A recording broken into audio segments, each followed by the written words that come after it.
Welcome to SicEm365 Radio. Seeing who he had it against more important. I mean, when Texas Tech, he struggled early and then hit big shots late. That carried over to Kansas and then at Oklahoma State. And again, I think the one luxury our coaching staff has this year is if one of the players isn't on, usually there's going to be another two or three there to pick them up. SicEm365 Radio is presented by IdealMRI.com. High-quality MRIs for $497 or less. IdealMRI.com. Your health is important, so is your budget. Kickoff from your own 20. Team that scores the 2 points gets it right back, and there goes Ebner. Tristan Ebner in a foot race. Can he do it again? Yes, he can. His second kickoff return for a touchdown tonight. His fourth overall. The 3 o'clock hour is sponsored by Waco Custom Marketplace. Meats, sweets, Texas treats, and a cut above the rest. 425 Lake Air Drive, Waco. They give it to Hartman again on the end around, and he can turn on those afterburners. Look out inside the 40. Now here's David Smoak, Paul Catalina, and Craig Smoak. All right, here we go, and it's a day and a year where baseball may not have anybody inducted into the Hall of Fame. I think there's been a year recently when that was the case, and it might be the case again. We'll update you on where they are when it comes to the vote ballot tracker. And Richard Justice, a former longtime columnist, he wrote for the MajorLeagueBaseball.com. He's now writing for the Texas Monthly. He was a part of the Baylor men's basketball media session yesterday. He's doing a story about the success of college basketball in the state of Texas, and he was a part of that, asking Scott Drew some questions as well. He was a longtime baseball writer, and he will join us today at 4 o'clock, and by then we'll know a pretty good idea. But it appears as if the trend is that Curt Schilling, Barry Bonds, and Roger Clemens will be close, but not close enough unless something changes here in the next hour or two. Meanwhile, today, Mack Rhoades will join us. He'll be on with us at 4:20 today. Dick Weiss, he's a Hall of Fame writer who covers college basketball for the New York, I think it's the New York Post. He'll join us, New York Daily News, He'll join us today at 3:30, along with quite a bit others as far as our guest, Bravion Roy of the Carolina Panthers at 5:20 today. In fact, the Panthers coaching staff at the Senior Bowl, you hear about Devontae Smith decided he didn't want to have any measurements, his height, his weight. He's in position. He has leverage, right? But why? I don't understand why you would not. Why would you not want your height and weight? It's not like you're asking him to do many of the drills right now in Mobile, Alabama. I don't quite understand that. Well, he's not a quarterback either. I mean, he's a wide receiver, and I don't know if that's that big of a deal for them anymore. I think that when you look around, look at the guy in the highlight I had, Pickell Hardman's not. I mean, he's not Calvin Johnson. It's not Des Bryant. He did hand measurements, arm, wingspan, etc., but not. He's supposed to be 6'1", 175. Let's say he's 6'1.5" and 169. He flies. He's good. Although he is, you got to put him in the right position. Yeah, you do. I mean, Pickell Hardman's nearly 190 pounds. So Devontae Smith, who maxed out, I think his weight this past season was 170. I'd highly doubt he's at 170 right now. I bet he's at probably 165, if not maybe even lower than that. I mean, I would think that he's probably close to 170, but that's the only thing I can think of is just the lack of weight, because you can be as fast as you want to be. You can give me the Devin Hesters and the Pickell Hardmans and all those guys. And you're right, Paul, those guys aren't huge, but 185 versus like 165 is a huge difference. And he's not going to be outrunning everybody in the NFL. He is going to take some hits. And when you saw him get banged up like he did at Alabama a few times, it does, if I'm an NFL guy, make you go, okay, like I like a lot of what I see, but there are certain things that if I'm going to give this guy, number 2 overall pick money or number 5 overall pick money, I got to have all my T's crossed and all my I's dotted. So, kind of a strange choice on his part, I would imagine, because I think it said he was waiting until pro day. He's going to drink a bunch of protein shakes and, put some food in his belly and probably get back to where he needs to be. But that would be my guess. That's the only thing I could think of. Senior Bowl mentioned that he was here for interviews only with NFL teams. Always planned to do his measurements at Alabama's pro day. Those pro days on the various places, it's going to be different for them as well. Meanwhile, William Bradley King measured. He was measured earlier today, and I thought I had that here right in front of me. And wouldn't you know it? I don't have it. But here it is. 6'3" 3/4, 254, wingspan of 80 inches, almost 81 inches. That's a long wingspan. And then, of course, his hand, almost 10.5 inches. The quarterbacks in the hands, that's always been kind of almost a scout's fetish, so to speak. Most of them you want, in that 9 or 10 inch hand range. So that's William Bradley King, Baylor's linebacker, who was also today in Mobile. And Carolina staff, Matt Rule and company, are one of the coaching staffs for that game this week. Yeah, and they've got a brand new member of that coaching staff. Yeah, I was going to say that. Lower level of the food chain. It's the entry position, but pretty cool news that dropped yesterday. Garrett McGuire, Joey's son, the quarterback. He was a walk-on quarterback. Then he earned a scholarship this last year, played at Cedar Hill.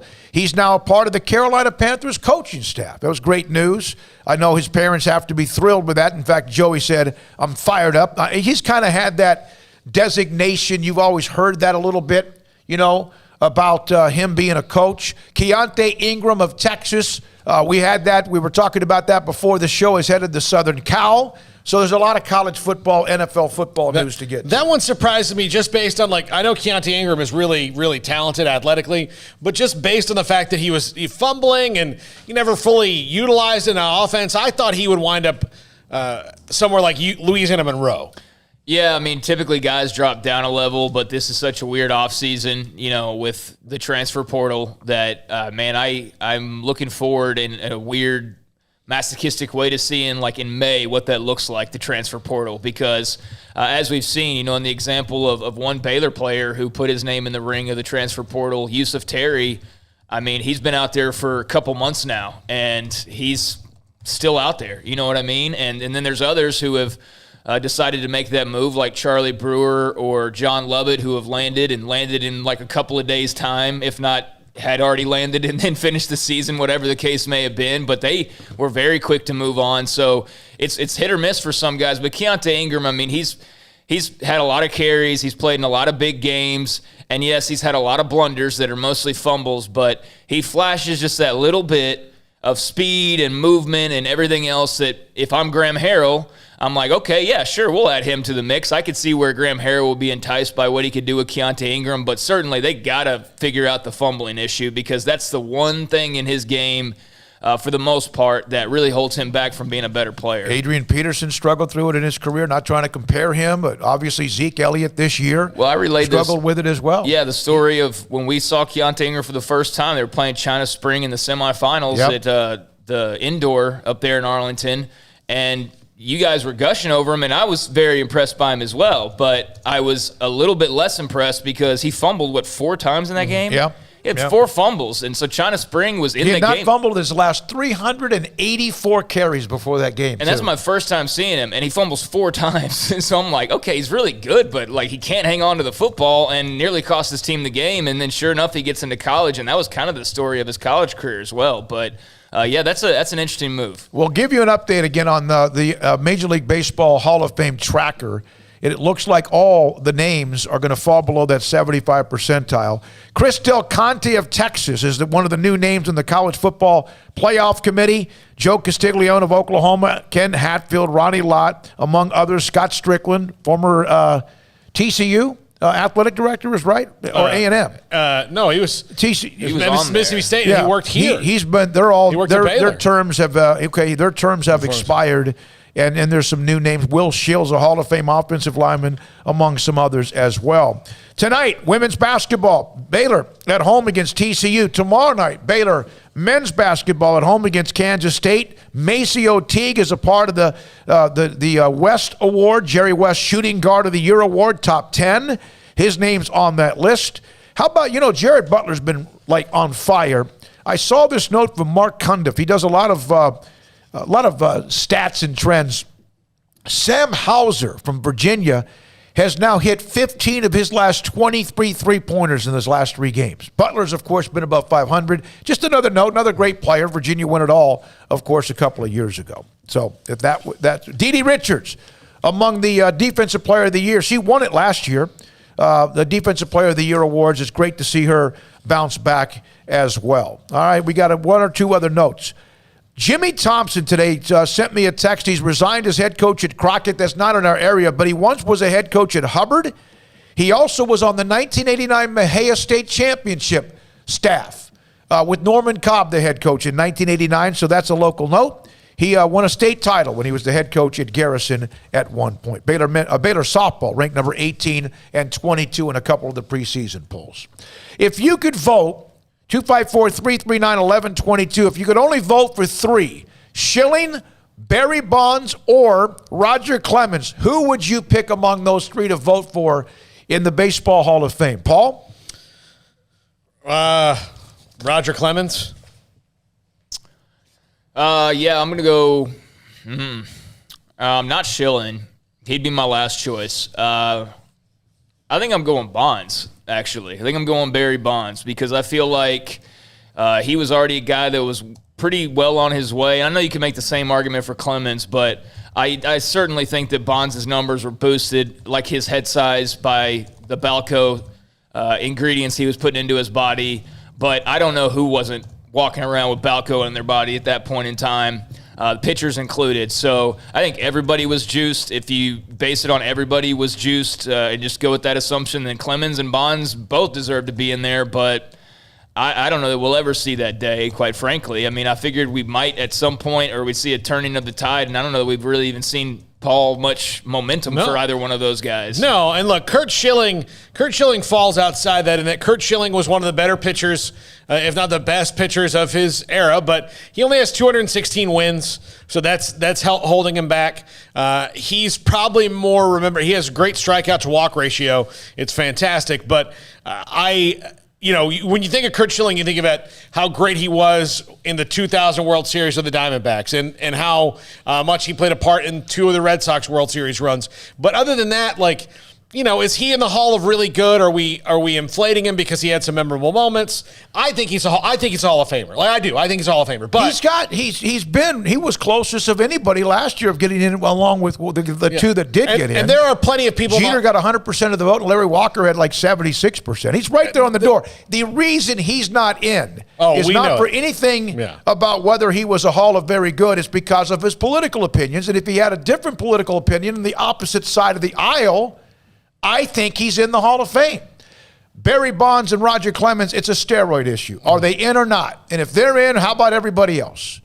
So, am I right? Do you agree? Yeah. I mean, Schilling's is political, but he's also just he doesn't know when to shut up sometimes. No, I agree. And I agree that we shouldn't be all of the same opinion. I know that's where a big portion of the world wants everybody to go, to where we all just do the same thing and agree on the same things and vote for the same people and do all the same things. I'm not interested in that, but I know that there's a kind of a push, it feels like, almost for that. But, the dissenting political opinions or the unpopular political opinions certainly do him no favors, but I think it's as much of just things he's said, things he's done, controversies he's been a part of, and the political part is a part of that. But, I would ask the question, who's the most toxic of the three? To the baseball voters. Right who's now, the most toxic? in this day and age of America, I think it would be Schilling. Maybe. Because of the political climate. Well, and look, the only reason that Roger Clemens isn't is Roger Clemens has decided to stop talking. Because he was, a lot of times when Roger Clemens talks, he kind of puts his foot in his mouth. Yeah, he does. But he stopped talking. Barry Bonds never talked. Yeah, Roger, here's a note. There's a great article by Bob Nightingale. He actually voted for LaTroy Hawkins, the only vote he'll get is from Bob Nightingale. He also voted for Clemens and Bonds, and I think Schilling, among a couple of others. His point was that there are still those who would vote Clemens and Bonds in, take away every year in which he thought they were juiced, and they were still Hall of Fame players and dominant players in their career. If you take away the years in which Bonds was juiced up or Clemens was juiced, they all, both, and among others, had a Hall of Fame career if you took away every year of which they were. If you took away 300 home runs from Barry Bonds. If you took 50, 70, 80 wins from Clemens. Barry Bonds was a Hall of Famer before he went to San Francisco almost. That's what I'm saying. I mean, he probably needed a couple more years, but he was not doing that in San Francisco until the home run, the McGuire and Sosa thing happened. So, well, this is this their ninth? It's in some of them, this is it. They either get in or they don't. This is Schilling's ninth. I believe this is Clemens' 10th, and I think this is Bond's 9th. Yeah. 9th for Bonds, 9th for Clemens, and then as you mentioned, for Schilling, this is Torrey Hunter's 9th. Not Torrey Hunter's 9th. And then, with Schilling as well. And you got to get a certain percentage, but eventually, even if you get the percentages, then you're done. So that's something to watch. We'll have Richard Justice, his thoughts on it today at 4 o'clock. 254-339-1122. 254-339-1122. If you could pick between Bonds, Clemens, and Schilling, if you could only take one of them, which of those three would you choose? Plus, of course, much more from you. Here we go. Let's go to the Impact Health Labs caller line. Steven in Virginia is a big baseball guy. I'm sure he's got plenty of opinions on this. Steven, you there?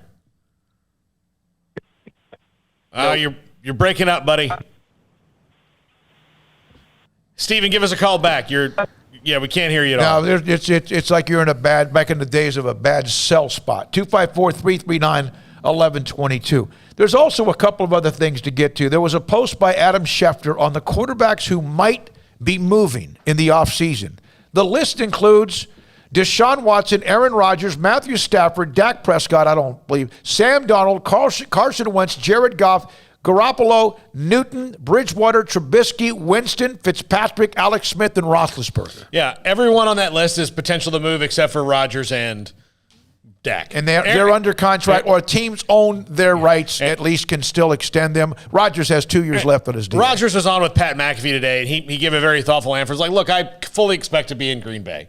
But he was certainly, after the game, playing his cards. Why not, if you're Aaron Rodgers and you have 2 years left and you may have had the best year of your career, which is saying quite a bit. He's a Hall of Fame quarterback. He's won a Super Bowl. He's lost 4 NFC championship games, which is still, he's gotten to 4 others.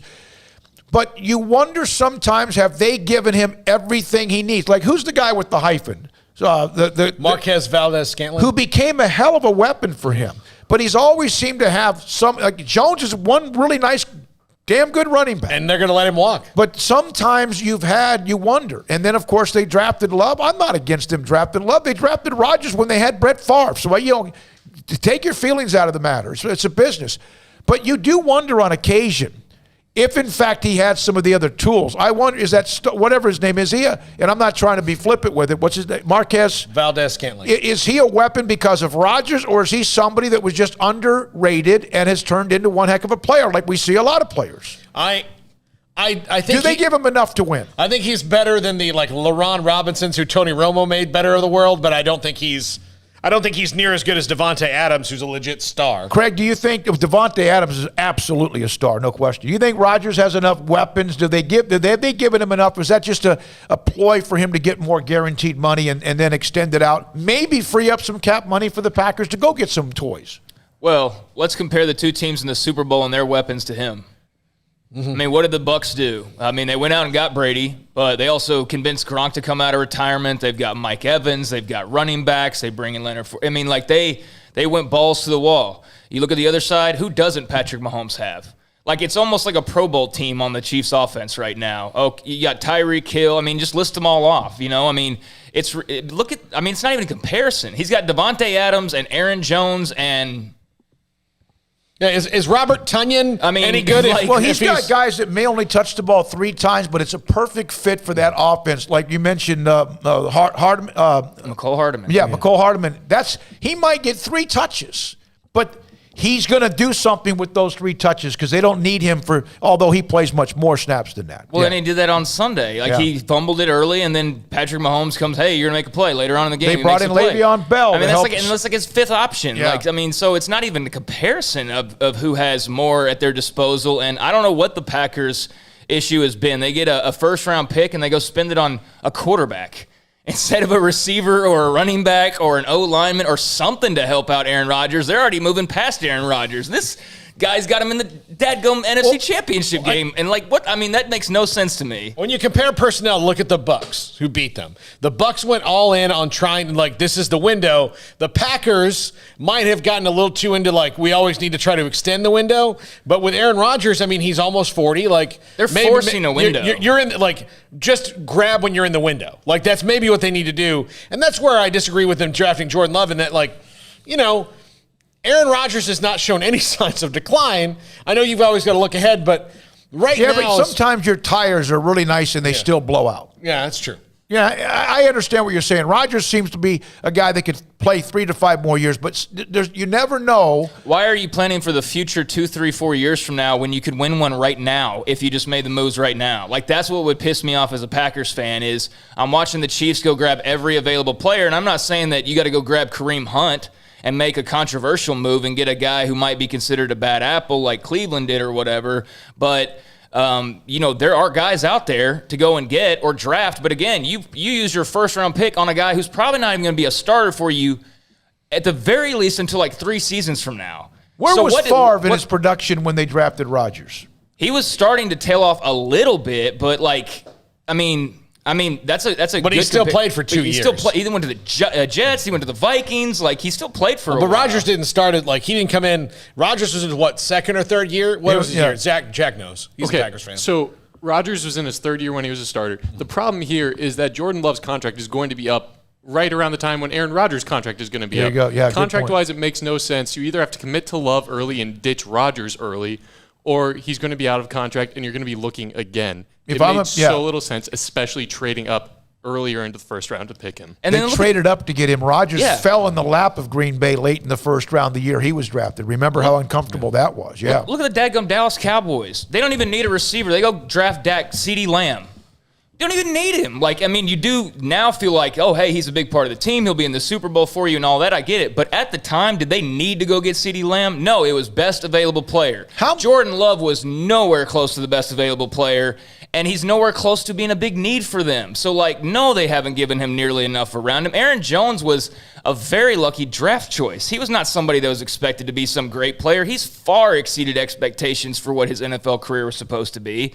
So, yeah, I mean, like, outside of Devontae Adams, I mean, they've either been lucky. Let me ask you this about CeeDee Lamb. He had a hell of a year, right? He had drops, and eventually it was not the same. Like, it wasn't like this. But, yeah, how many of those numbers would have gone to either to Gallup or others, and how much more valuable would it have been to get somebody, if available, and if they would have been productivity-wise good, if they would have been somebody who was a corner or somebody else on defense? Oh, they could tackle someone? Yeah. Yeah, I mean, probably that wouldn't hurt. That was more valuable. Yeah, CeeDee Lamb was a... But they love Jerry loves the glitz and the glam. Look, it was a very good pick because he's obviously going to be a star for them in the future, and he's going to be a top 2 receiver for them for like the next 7 years or whatever it's going to be. So, not bemoaning that pick at all. If anything, impressed by it, because what did they see? They said, yeah, they probably could have gone defense, but they didn't feel like there was a defensive player where they were selecting that was going to put them over the top the way a CeeDee Lamb could. So they went for it. So the Packers just go into the draft every year and just figure, we'll just get whoever. Rodgers will get it done. Well, because that's basically what they've done. The other thing, and when you look at that particular draft around the guys who got drafted right after Jordan Love, you'll have Patrick Queen, who was really great for the Ravens. Jordan Jefferson had the best season of a rookie receiver ever, and his quarterback was Kirk Cousins. Yeah. Yeah, no, Justin Jefferson's fantastic. Yeah. Steven's back. Let's see if his phone's working. All right, go ahead, Steven. Thank you. All right, Steven, you're on the Impact Health Labs caller line. Hey, you guys got me this time? Oh, yeah. Absolutely. All right, so this Hall of Fame is going to be a little bit of a soapbox thing for me. The baseball writers of America are ruining the Baseball Hall of Fame. I don't know if they need to make them vote for at least 5 people for every ballot, because I can't tell you how many ballots I've seen that don't have any check, or that are only have checks for one player. I've seen a couple that only voted for Jeff Kent, and that's a little mind-boggling to me. And the root of this evil is that the Hall of Fame voters will not vote for anybody associated with steroids, which is not really true, considering Craig Biggio. I know people on this network are going to hate me for saying this. Craig Biggio was pretty public in his endorsement of creatine and how Major League Baseball players needed it. And there were stories about Bagwell, and there were stories about Piazza, but that didn't stop anybody. We've got a moral compass on some of them and not all of them. And I don't know if they need to put a steroid wing in the Hall of Fame and put it all on their plaque, but the Baseball Hall of Fame is about baseball's history. And you cannot write baseball's history without more than 10 names on this list.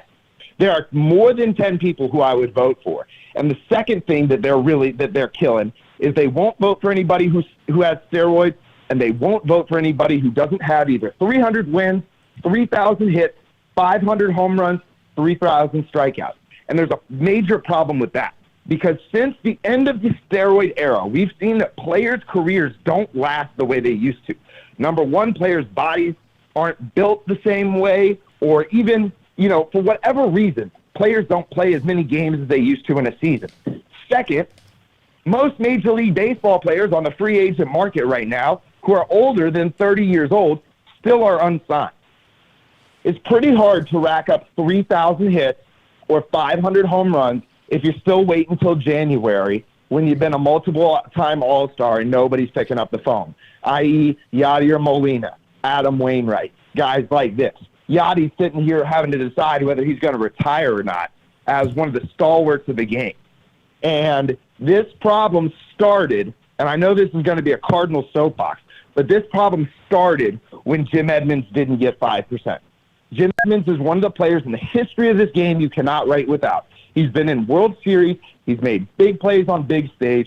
They almost did it to Scott Rowland. You know, people are actually starting to appreciate Scott Rowland, but I guarantee you Torrey Hunter is not going to get 5%. And I've seen many baseball writers make a justification for Andrew Jones, excuse me. And if Andrew Jones, with his sub-200 batting average for the last 4 or 5 years of his career, is a Hall of Famer, then I'm 100% sure Torrey Hunter and Jim Edmonds are too. So I don't know what they need to do to make people start voting for people. I don't know if they have to take ballots. I don't know if they have to say, you must vote for at least 5 people, and you must vote for at least one person who's on the ballot for their first time, but they got to fix it. Otherwise, they might as well have the fans do it, because I've seen multiple polls where the fans are putting in Bonds and Clemens. You know, to answer your question about which of the 3 I would vote for most, I'd vote for all of them. They're all Hall of Famers. We've got this sliding scale of accountability that we don't know. You know, the only person I wouldn't vote for is Vizquel, because I didn't think he was particularly good. All right, Stephen, we got to move on because we have a guest. First of all, man, I love your passion for baseball, the history, the Hall of Fame, and you could tell how much this means to you. So we appreciate all of it. Thanks for your call. And if anyone else wants to be a part of it, we'll have the open line back up again around 3:45. Also, the text line is available. Same number, 254-339-1122. But we have Dick Weiss to get to on college basketball. Yeah, I know we got to get to him, but I saw one anonymous voter sheet, and this guy, Mr. Anonymous, voted for 2 players, Omar Vizquel and Billy Wagner.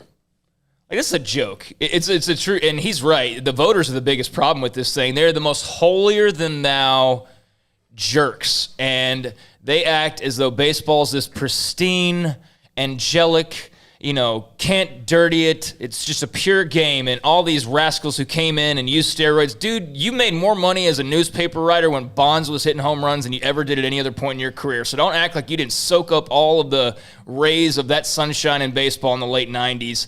Bunch of hypocrites. As did the owners, as did the managers, bunch as of damn hypocrites. Yeah. That's what's the biggest joke about the Hall of Fame discussion every year is all these people who profited off of it and loved it and now act like they're holier than thou, which is typical of a lot of people. Is you talk out of one side, you act out of the other, whatever.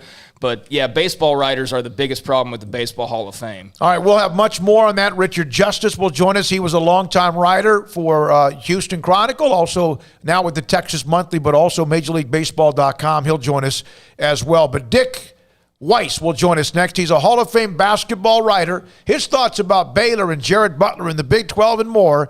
This is SicEm365 Radio. Pioneer still in pipe, growing, getting bigger and better, but one thing they will never do is lose sight of what built their business from the ground up. What allows them to be in business 78 years later. What allows them to be a place where you go and get what you need when you build something, when you need steel or pipe or metal, or whether it's something for a fence or an entryway or a culvert or a metal building. Pioneer Steel and Pipe, 1943, they opened their doors. They're about to get bigger, better, faster, and stronger. And I say better in terms of space, storage, and availability to you, the customer, because that's what all matters to them. Great product, customer service, 1943. They're about to start, and they have started the process on Loop 340 and 12th Street. They're about to build a big old deal. I mean, I'm talking about a nice place. And guess what? I'm sure they'll use most of their own product because they have it all. Pioneer Steel and Pipe, where customer service is not just something they say. Nearly 8 decades later, they remain strong. And if you need whatever you buy, whatever you need to build something, they'll deliver it, unload it for you.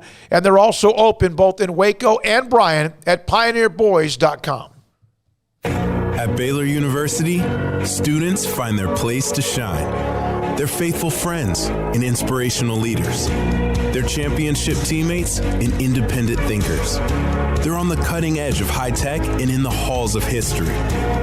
If you want to make the world a brighter place, you can. And if you want to shine in your own way, you can. The spark you need is already inside you. Bring it to Baylor, where lights shine bright. It's a new year. Time to fire up the grill, heat up the oven, get that deep fryer going to enjoy the top quality products at Waco Custom Marketplace. Hi, this is David Smoak, including what you'll need to watch the NFL playoffs and Super Bowl. Ribs, sausage, links, brisket, chicken wings, bags of various snacks, and customized appetizer trays. Don't forget to order something now for the perfect home-cooked Valentine's Day dinner, which is closer than you think, including combo packs with ribeyes, fillets, and lobster tails. Live crawfish season is just around the corner. Absolutely the right time to fire up the grill, heat up the oven, get that deep fryer going to enjoy the top quality products at Waco Custom Marketplace. Waco Custom Marketplace, your family meat market, butcher shop and bakery with everything baked fresh with old-fashioned farmers market atmosphere. Serving Waco restaurants and families since 1940. Your one-stop shop for beef, pork, poultry, and seafood needs. Waco Custom Marketplace, 425 Lake Air Drive or WacoCustomMarketplace.com. Riverbend Liquor and Wine has their easy-to-access drive-thru open and convenient and clean in-store location on the corner of Lakeshore Drive and North 19th Street in Waco. Riverbend Liquor has the best and most extensive variety of craft beer selections in Waco, and Balcones Whiskey, including single malt, pot still, baby blue, rye, brimstone, and the all-new lineage in stock. Riverbend Liquor and Wine, family-owned and operated, and a hidden gem in Waco on Lakeshore Drive and 19th Street. And find out more on Facebook and Instagram. Hey, this is Bryce Petty, former starting quarterback and two-time Big 12 champion, and I know firsthand the importance of being in top shape both on and off the field. So listen up, men. If you're feeling beat down day in and day out and looking for that high-performance edge that separates the men from the boys, then look no further than the Petty Clinic Low T in Waco. Petty Clinic is a comprehensive men's healthcare clinic with an atmosphere catering to men. Board-certified Dr. Kent Petty has a special interest in offering the highest quality medical care to men of all ages. Some of the services offered include screening and treatment for low testosterone or thyroid, infertility, high blood pressure, diabetes, high cholesterol, sleep apnea, while offering comprehensive wellness exams and complete men's health lab panels. High performance men, remember, it's not just a Petty thing. This is Bryce Petty, encouraging you to reach out and Google search Petty Clinic Low T or go to pettycliniclowt.com and get your complimentary lab screening today. In the market for a quality metal building? Since 1943, Pioneer Steel and Pipe has helped Central Texas residential and commercial customers with metal building design, panel options, building components, and trim options. Pioneer Steel and Pipe's residential line is energy efficient, offers low maintenance, reduces insurance payments, is impact resistant, and carries up to a 45-year limited warranty. In addition, they can also help you find a metal building contractor for your project. Pioneer Steel and Pipe with locations in Waco and Bryan and at pioneersboys.com. Welcome back to SicEm365 Radio. The SicEm365 Radio Live Guest VIP Hotline is sponsored by Stonewood Dental. We are all in this together. All right, we continue this 3 o'clock hour. Craig Smoak, Paul Catalina, David Smoak, U.S. Basketball Writers Association president, has been the president, College Football Writers of America. He's an award-winning and Hall of Fame writer. Dick Weiss joins us on SicEm365 Radio, covers college basketball. And Dick, thank you for your time. I started to kind of see some of what you were putting up on Twitter trickle through my timeline for various reasons because of Baylor. And it's not like this is when you just started covering college basketball. You've done it forever and ever. What are your thoughts about Jared Butler's name starting to get a little attention when it comes to Player of the Year, even as good as Garza is at Iowa or others as well? You know, if you're ever going to make a case for Jared Butler, last week was the time to do it. Kansas, 30 points, 8 assists, 7 threes. Oklahoma State, 22 points, 6 assists, 6 threes. I mean, Jared Butler, in my mind, is the most complete player on one of the two best teams in America. I mean, as a shooter, he's shooting 49 from the three. I mean, he's made 41 threes already. And he's the type of player that really senses the big moment. Plays very well in the second half of the games. Had 15 of his 22 last Saturday in the second half. Texas Tech took over the game in the final 4 minutes of a great win down there. I mean, Baylor is an unbeaten team. You can't eliminate people like that from consideration for college basketball's major awards. I mean, defensively, 2.3 steals, really one of the keys to the most efficient defensive team in the country. And as far as a passer, probably the best passer in the Big 12. He's averaging 5.8 assists a game. When he's on the floor, one of every 3 Baylor baskets is directly linked to what he does. I mean, he's a guy that you have to consider. You do. I'm not going to knock Luke Garza's numbers. He's averaging close to 27 and he's shooting the ball much better from the line than he did before. But there are other candidates. I mean, I think Butler and Corey Kispert will both be in the mix before the end of the season. And the longer Baylor can go unbeaten, guys, the better shot that a guy like this has to get more notoriety. I never like it when one player is automatically awarded something before the season started. Let's see how the season plays out. I mean, most players that win this play for teams that are in contention for a national championship. I mean, Brunson won. Zion Williamson played on a top-seeded team. Obi Toppin lifted a mid-major team into contention for the Final Four. And Butler is playing on a team that not only won 23 games at one point last year, but is playing like it wants to be part of the Final Four and has a legitimate shot to win a national championship. What are your thoughts on the development the last particular 3 years of Scott Drew as a head coach? You know what? I think he's done a great job with this particular team. I mean, he has 4 perimeter players, and when he plays Tchachwa, he has 2 of the most active players in college basketball on the floor, and he invites out. They also, you can make a case that they have got the best guard line in college basketball right now. And he's very good at using that to spread the floor and get good shots for a lot of players. Look, you've got 4 guys on this team that are shooting over 40 from the 3. I mean, including a freshman, a transfer of Kid Flagler from Presbyterian, who I think has been a huge addition to a team that already has Mitchell and Mackay. What do you think about the Big 12 and the competitiveness? I mean, last night we saw West Virginia take down, Texas Tech, and we've got just a bevy of teams in the top 25. I saw a stat where Oklahoma's going to play like their 5th top 10 opponent in like the last couple of weeks. I mean, it's crazy, Dick. What do you think of just the top to bottom depth? I think what's crazy is if Oklahoma State can get a waiver in order to play in the tournament, you could have 7 Big 12 teams in the brackets. And you could have at least 2 as possible 1 seeds, depending on how the season plays out.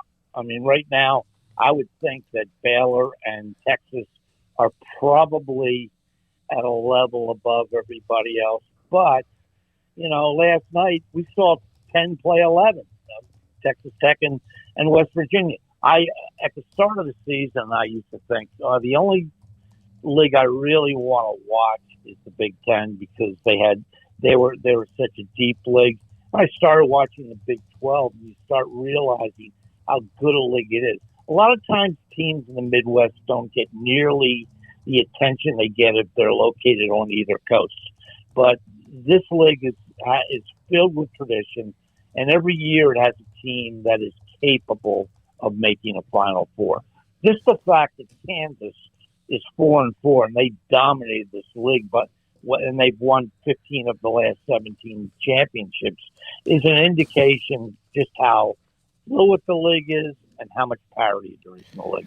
Dick Weiss with us. Many years covered basketball in the Philadelphia area, which to me is like almost many years. I know Kansas gets a lot of credit for being the like where it all began. But we had Fran Fraschilla on last week, and the background picture of Fran Fraschilla was the Palestra. And you Thank were, God. yeah, you were, is that the cathedral of basketball in your opinion? Well, I wrote that. It's actually up on the entrance to the place with my name under it. So I better stand by it. Yeah, I think it is, and I think it's one of those places.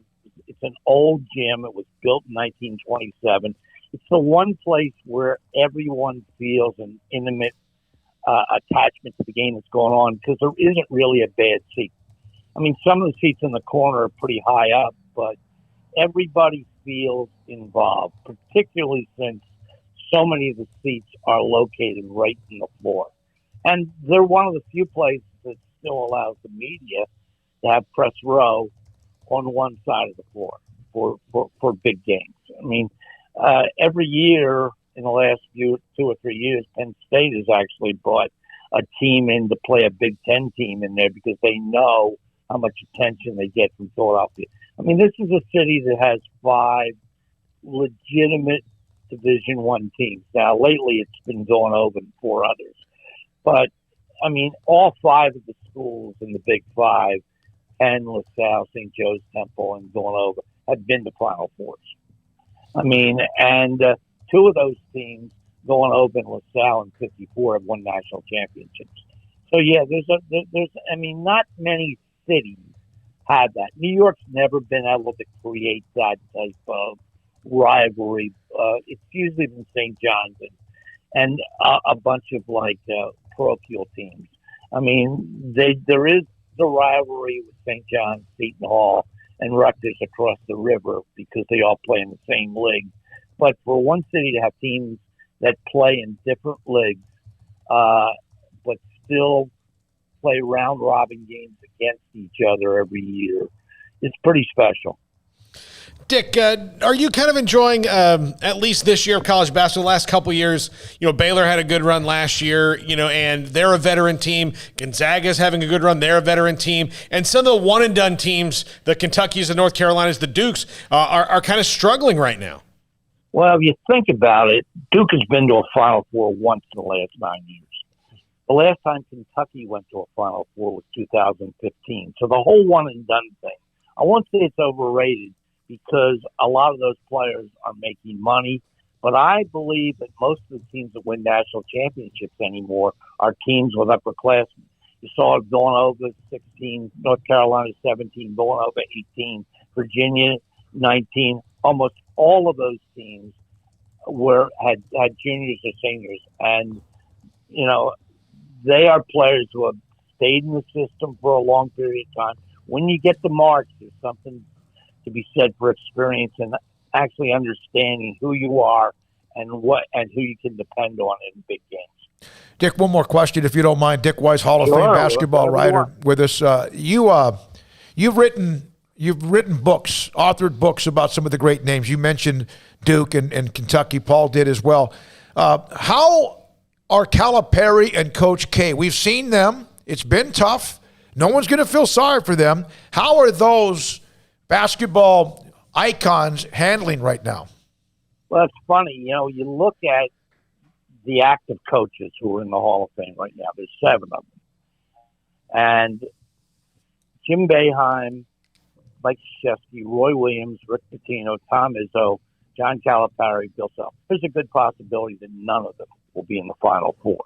So that gives you some sort of idea what kind of seasons begin. It's been just to start off. I don't know that coaches who are used to reloading are dealing with it well. I mean, normally you can reload with one-and-done freshmen, but this is 1 year where you don't have the same amount of time in the gym. You don't have the same amount of preseason games where you can build up a level of confidence with young players and really learn who you are before you enter league play. It's been totally unpredictable in terms of you never know when you're going to play. I mean, look, I think we all would have loved seeing Gonzaga Baylor. I mean, to me, that would have been the classic game to watch in the early season, but it never happened. And it's a shame because I think it really would have told us a lot about both teams. And it would have created a standard for one team over another. But, these things are going to happen. And you just hope that people get to play in the big tournament this year. I know the NCAA is desperate to have the tournament, which is probably why they put it in Indianapolis in one site. I'll be frank, I do have some concerns about having a conference tournament prior to that. Mm-hmm. I would hate to be in a situation where the tournament started, we get to a second weekend, and one team tests positive. What do you do? Just forfeit the game? I mean, all of a sudden, especially if it's a favorite, you have a skewed tournament. And I'm just hoping that if they can create some sort of a bubble in Indianapolis, a lot like the NBA did in Orlando, they'll have a chance to pull this thing off. But, the virus doesn't really discriminate. I mean, and I never know what's going to happen next. I just hope that the players are healthy enough to play the games. Dick, thank you very much. Appreciate you returning my request to have you on the show. No problem, guys. Listen, it was so nice to talk to you guys. Thank you. That's Dick Weiss, again, of the New York Daily News. For 40 years, Philadelphia Daily News as well in that time, a Hall of Fame writer. And he's the one that named the Palestra the cathedral of basketball. When we come back, a couple of other notes. The 7 coaches he mentioned, Hall of Fame coaches who are currently coaching, and none of them have a team you think that might reach the Final Four, and some of them may not be in the tournament. We'll discuss that and also update again the Baseball Hall of Fame tracker. Richard Justice will join us. He's writing a story about college basketball in Texas. This is SicEm365 Radio. I went by Don Humidor the other day to see Carol and Ashley. Ashley was there, and she was inside the 48-foot walk-in humidor, and she was showing someone the various brands of cigars, and they were slowly picking one here and then one here. 48-foot walk-in humidor loaded with all the great brands of cigars, some of the most, best cigars in the world inside their humidor. Ashton and Macanudo and Cohiba, H. Upman and much more, Rocky Patel and Arturo Fuente. And those are just some of the names of the cigars. And the Cuatro in Nicaragua right now, the number 1 ranked cigar in the world, they have that as well. If you want the long Churchill Lane cigars or something that's a little smooth or something a little more harsh, it's got more flavor, more robust, they can help you do that. And if you're trying to buy a gift for somebody that likes cigars, they can help you with that as well to kind of get you the right choice. Plus, if you do smoke cigars, you need a humidor to put them in. You need a cutter to cut them so you can light them, and you need a torch lighter to do that, and also the pouches to keep your humidor fresh and your cigars ready to go. Don Humidor also has Vita Dreams. It's a CBD product that allows you to fall asleep quicker and faster. And man, you get that extra 30, 45 minutes, maybe an hour or so of sleep. Don Humidor in the Townwest Shopping Center off Valley Mills in Waco. Start the new year with a new Ram truck from Allen Samuels. Ram's impressive towing capability, heavy-duty payload capacity, and smooth ride have earned Ram the Motor Trend Truck of the Year yet again. That's 3 years in a row. Check out the new 2021 Ram 1500 Lone Star Crew Cab with up to $7,250 in total value. Or take advantage of 0% for 60 or 2.9% for 72 and get $3,000 in rebates. It's the Start Something New sales event at Allen Samuels, your friend in the car business. Shop now at AllenSamuelsDCJ.com. See dealer for details. All offers have credit requirements.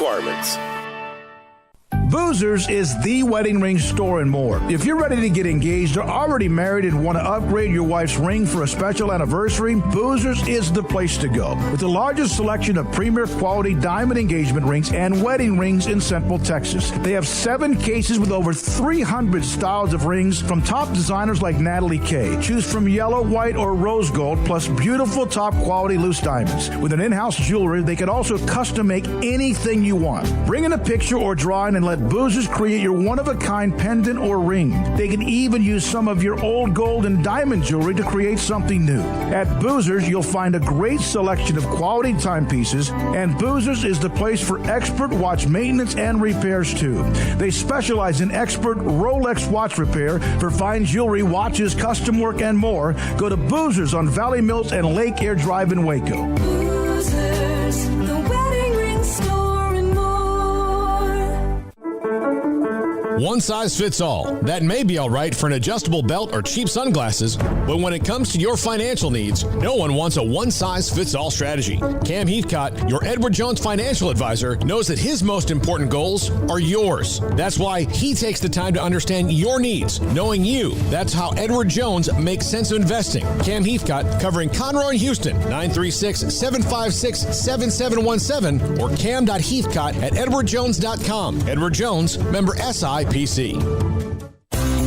At Ideal MRI, we feel blessed to be a part of the Waco community. We're a small family business right here in Central Texas, and our goal is to bring down the cost of healthcare while maintaining high quality. At times like this, the cost of healthcare has never been more important, and unfortunately, significant illnesses and injuries still occur. That's why Ideal MRI is open and here to serve you through the difficult time. We offer premium MRIs just like a hospital with state-of-the-art technology and specialists, but you'll pay less. Sometimes thousands of dollars less, whether you're using insurance or not. At Ideal MRI, we accept most insurance and there are no hidden costs, even offering financing if that's needed. Everything included in the price, and you'll not get something as a surprise in the mail later on. If you need an MRI, ask your doctor about Ideal MRI. They'll know. You can schedule an appointment safely from home online in minutes at idealmri.com or give us a call, 833-IDEAL-MRI, idealmri.com. After my first car accident, I feared the biggest damage would be to my wallet. I expected a mountain of bills and a long, drawn-out process. But my Texas Farm Bureau insurance agent was there when I needed her and helped me get back on my feet and in my car in no time. Instead of a hassle, I got reassurance and a quick recovery. Stop by and see our agents at one of our 3 McLennan County locations. Coverage and discounts are subject to qualifications and policy terms and may vary by situation. Welcome back to SicEm365 Radio. Call us on the Impact Health Labs caller line at 254-339-1122. For your company's mass COVID testing, log on to impacthealthlabs.com. It's a year ago today. Kobe Bryant, his daughter, and others in a helicopter crash passed away. The Mamba, one of the great players ever, Kobe Bryant. And I've seen a lot of pictures of him. There's some graphics of him that are amazing, how good he was.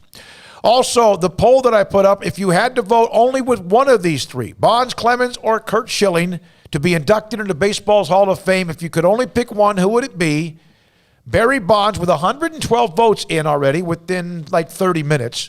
44.6%. Clemens 33.9%. Schilling 21.4%. And that's kind of, I thought Clemens might get a little push because we're in Texas, although people are listening to us from LA to DC and everywhere else in between. Now, I kind of flipped a coin between Clemens and Bonds because I think they're kind of the same thing. Like Roger Clemens was in my opinion, the second greatest pitcher of the era. I always going to say Greg Maddux because he didn't have the stuff that Roger Clemens did, but he was the second greatest pitcher of his era. I know he used steroids, and I know he's kind of a jackass sometimes, but, Barry Bonds is a jackass pretty much all the time, and he's the home run leader, and that's, we're not trying to have them win a debutante ball. I mean, that's who the best baseball player is. It's ridiculous how I didn't like this guy. He was mean to me at the locker. All right. Was he the best baseball player? That's fine. Yeah. I mean, is OJ still in the Pro Football Hall of Fame? Yeah. Okay, so then, yeah. Ty Cobb's still in the Baseball Hall of Fame. Clear murderer in the Hall of Fame and clear racist jerk, whatever you want to call him. Yeah, I mean, it's funny how they kind of pick and choose on what matters and what doesn't, and how much the person seems to trump the player more so these days than ever before. But Yeah, I mean, I've said Bonds, so I guess the audience and me are kind of on the same wavelength for the time being on that for right now. That's a lot of votes for all three guys, so we'll see where it ends up. But going back to Kobe, that was a shocking, one of the biggest sports stories of my entire life. I mean, easily, and I still remember vividly where I was and what was going on. We were at the Super Bowl. We were in Miami last year. We had just arrived, as a matter of fact. Absolutely. You guys were there. We were there. And we got to the media place, and we were going through the metal detectors, and former co-host Keon was with me, and we were walking through the metal detectors, and I saw some security guys, and they were on their phones, and they were talking to each other, and clearly something was you see people talking, you just don't mind. But I was like, something's going on in the world right now. The way they're looking at these phones, something really major's happened. And so I looked down at my phone, and I think for some reason I went to TMZ almost immediately.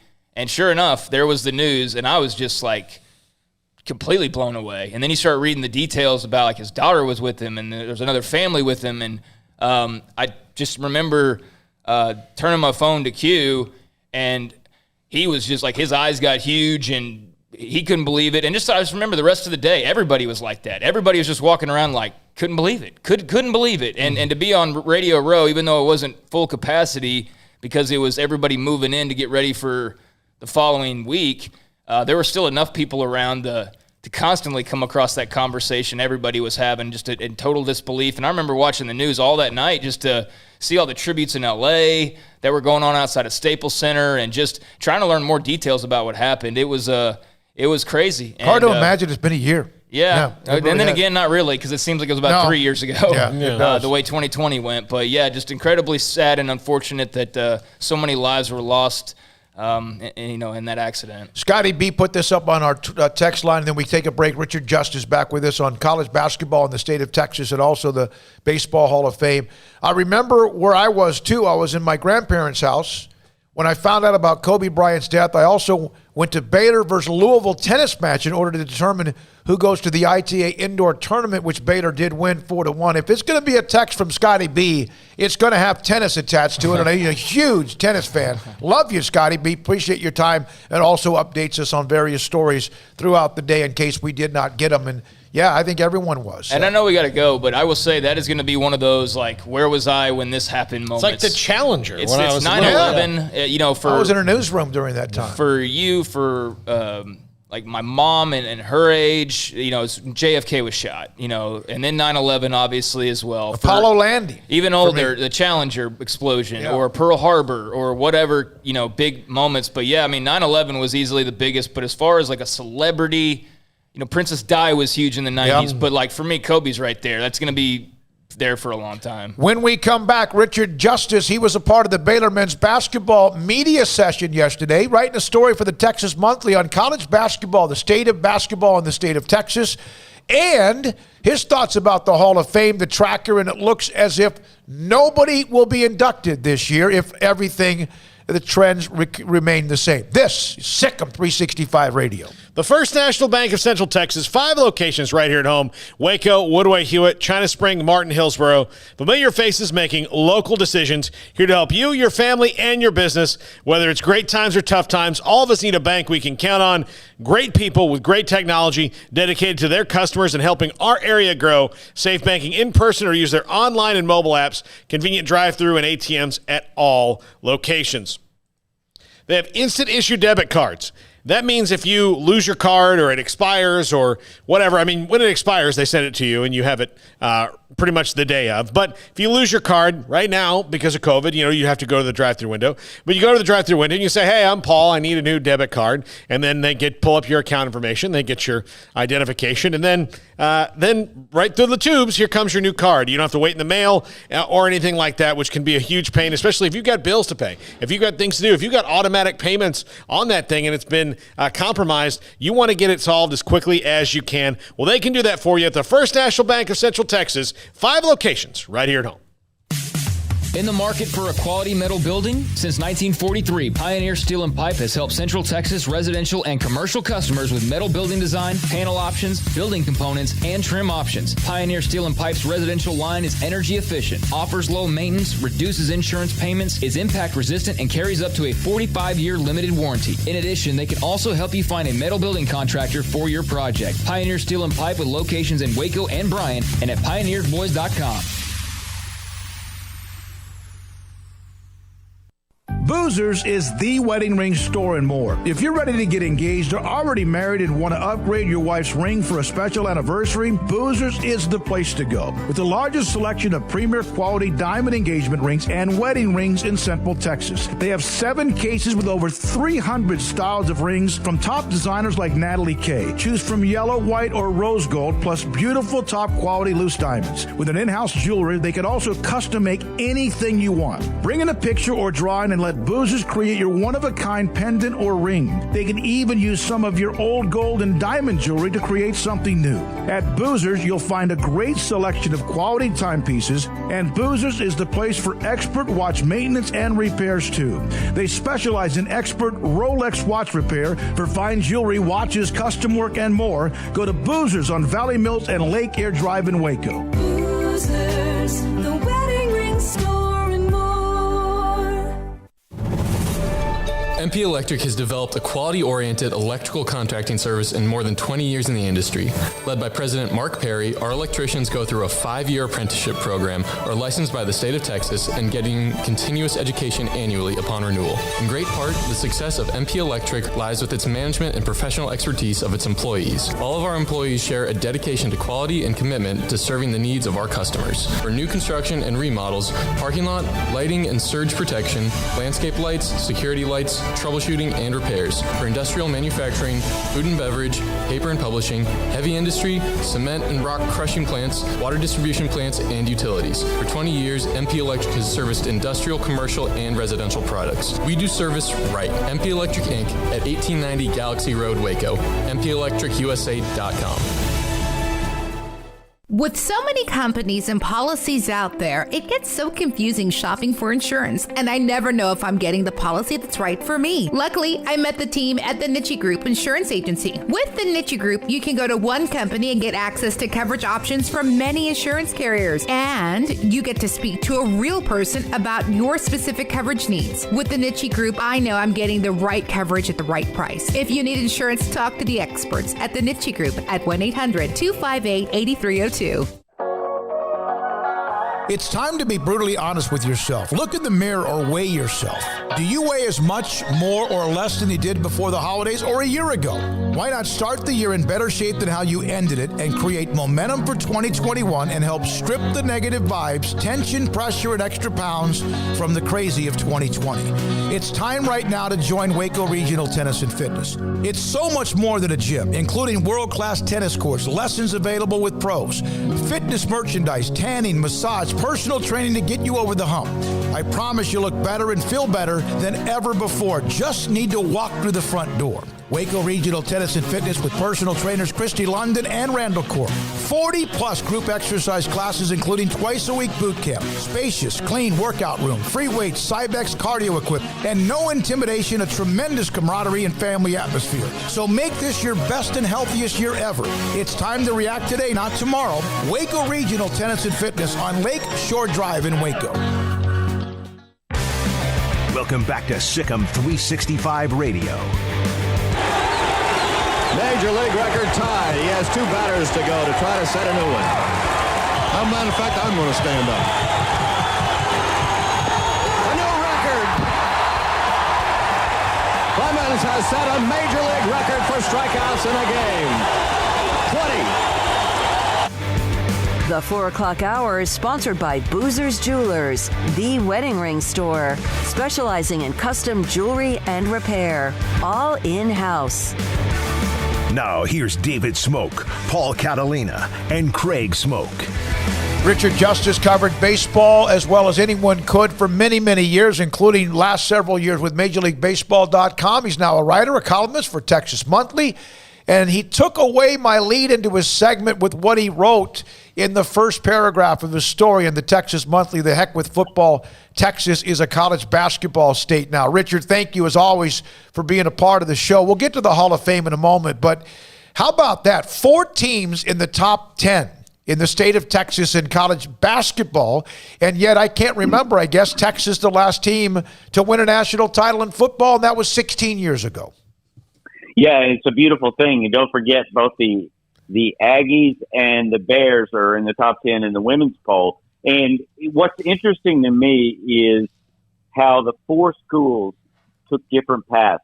I mean, you can't tell me that Texas Tech knew what they had in Chris Beard. He'd been on the bench 10 years. I mean, his resume is community colleges, semi-pro teams, and he has built a powerhouse, a monsters program. You know, he started out by taking 2-star recruits and just convincing them to play hellacious defense.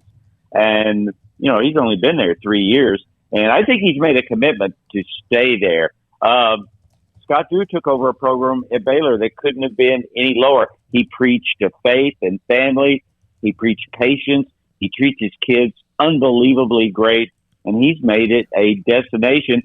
And Shaka Smart was the only traditional hire. In that, they gave him a lot of money, because that's what Texas does.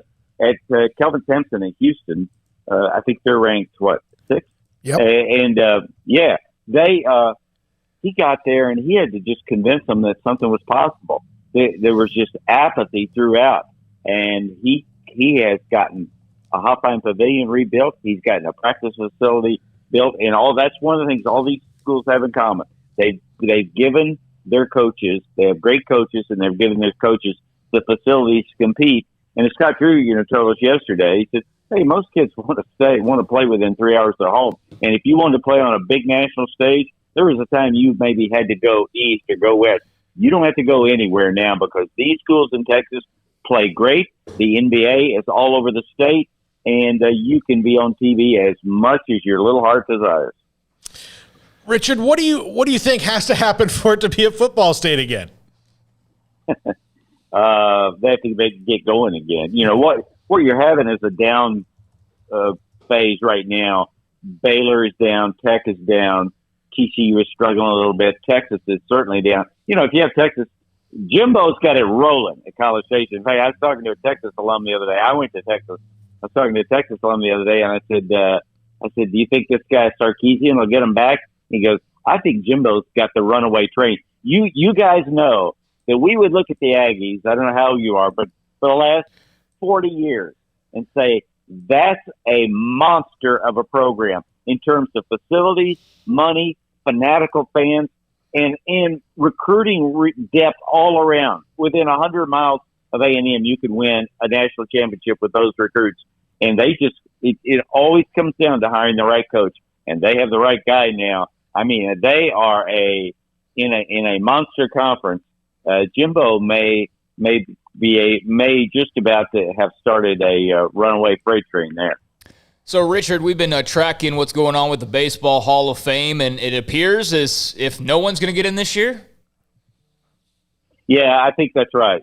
And so there was no induction ceremony last year. So this will be Derek Jeter, Larry Walker, Ted Simmons, Marvin Miller. What to watch is how close does Schilling get? Does he take a step back? He's got one more year. How close do Bonds and Clemens get? They have one more year on the ballot. So, we'll see. You can make I voted for both Bonds and Clemens and Schilling because, I understand what Schilling's done in the comments that he's made. Guy, I knew him when he was a kid. He's one of the great, maybe, possibly the greatest postseason pitcher ever. And I voted for him every year. With Bonds and Clemens, it's not even a question. As you guys know, in terms of talent, they're probably 2 of the 5 best players of all time.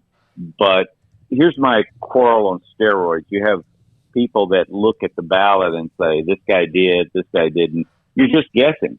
There's no question we've already put steroid users in the Hall of Fame. So what we've decided to do, it seems, is reward the guys who got away with it and punish the guys who got caught. It's a terror. I understand. Yeah, and Jeff Passan and ESPN and others have stopped voting because it's too.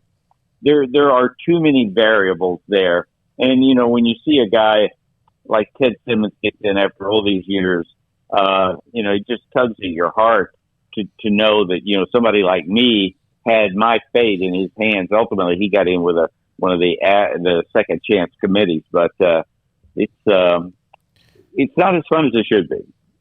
I was 2 years ago, had an opportunity. This is my second year of having a chance to vote for the Heisman Trophy. And for many, many years, I would always have an opinion about what was or who voted or whatever. And then all of a sudden, your name's attached to it. And it does make a difference. Right. But you can't vote based on what people might say to you. But how much is peer pressure in something like baseball's Hall of Fame, voting? Yeah, I don't know. Like I give my ballot to the guy that tracks it, Ryan, and just put it out there for the open. I also don't write 5,000 words explaining my ballot. I've voted for 10 for a long time.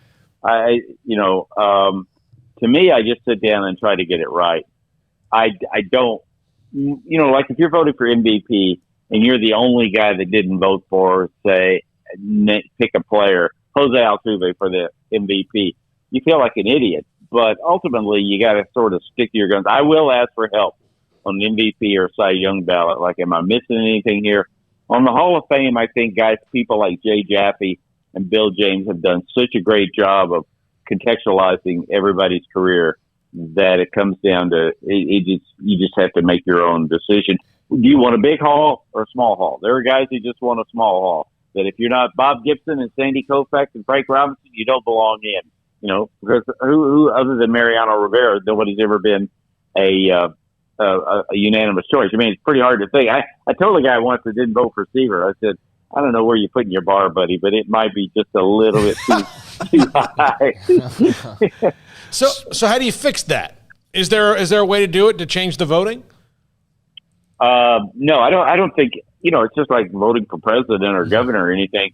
You're going to have the bar at 75% is high, and maybe that's appropriate. That it should be high.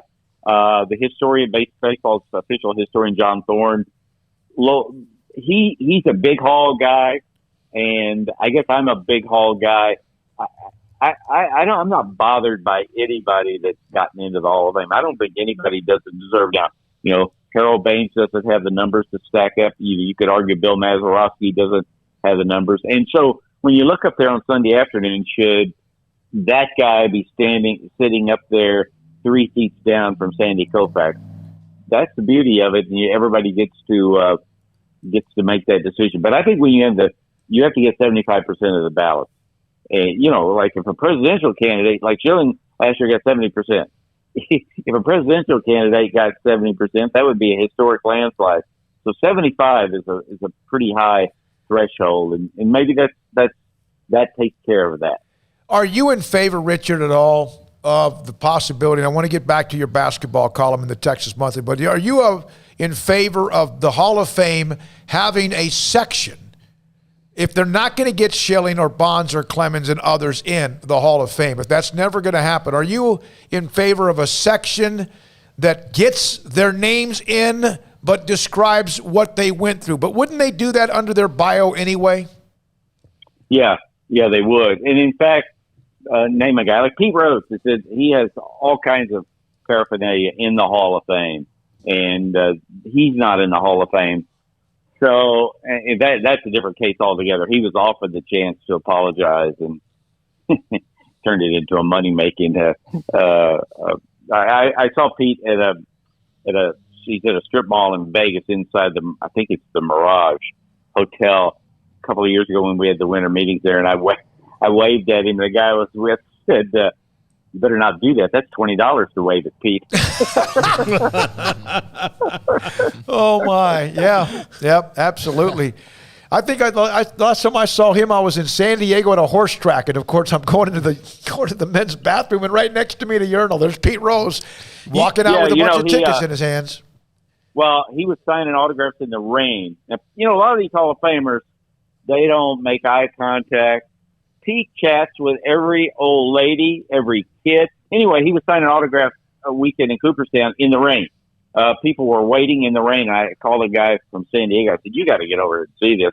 And the guy said, he said, "The only thing that's amazing is I thought everyone in America who wanted Pete's autograph had gotten it, because that's all he's done is sign his name for the last 30-something years." But he's been a great ambassador for the sport. So it's weird, and I'm sure he would say the same thing about me. It's weird watching these guys age. I do. You got to credit a guy who said he didn't gamble specifically on one thing for a long time until he had to make money on it, and then say, "All right, look, I kept it up as long as I could." Well, you know what? Pete talked. He didn't make a secret of it. He would come in and go, "Did anybody watch that Australian rules football last night?" And the players look at him like, "What in the heck are you talking about?" No, nobody stayed up to watch Australian soccer at 4:00 in the morning. And he made it clear that he was not watching because he had a rooting interest. I said one more question and then we'd get to basketball, but Henry Aaron passed away. Hank Aaron passed away. We were able to run an interview that I did with him back 20 years ago. One of the most classy guys ever. Gibson, Seaver, and Lasorda. Have you ever seen such a stretch? It's my youth passing before me right now with a lot of the great names in baseball passing away. Yes, all of us. And Hank is particularly a gut punch because, all that next generation of black players, they went through everything Jackie Robinson did. And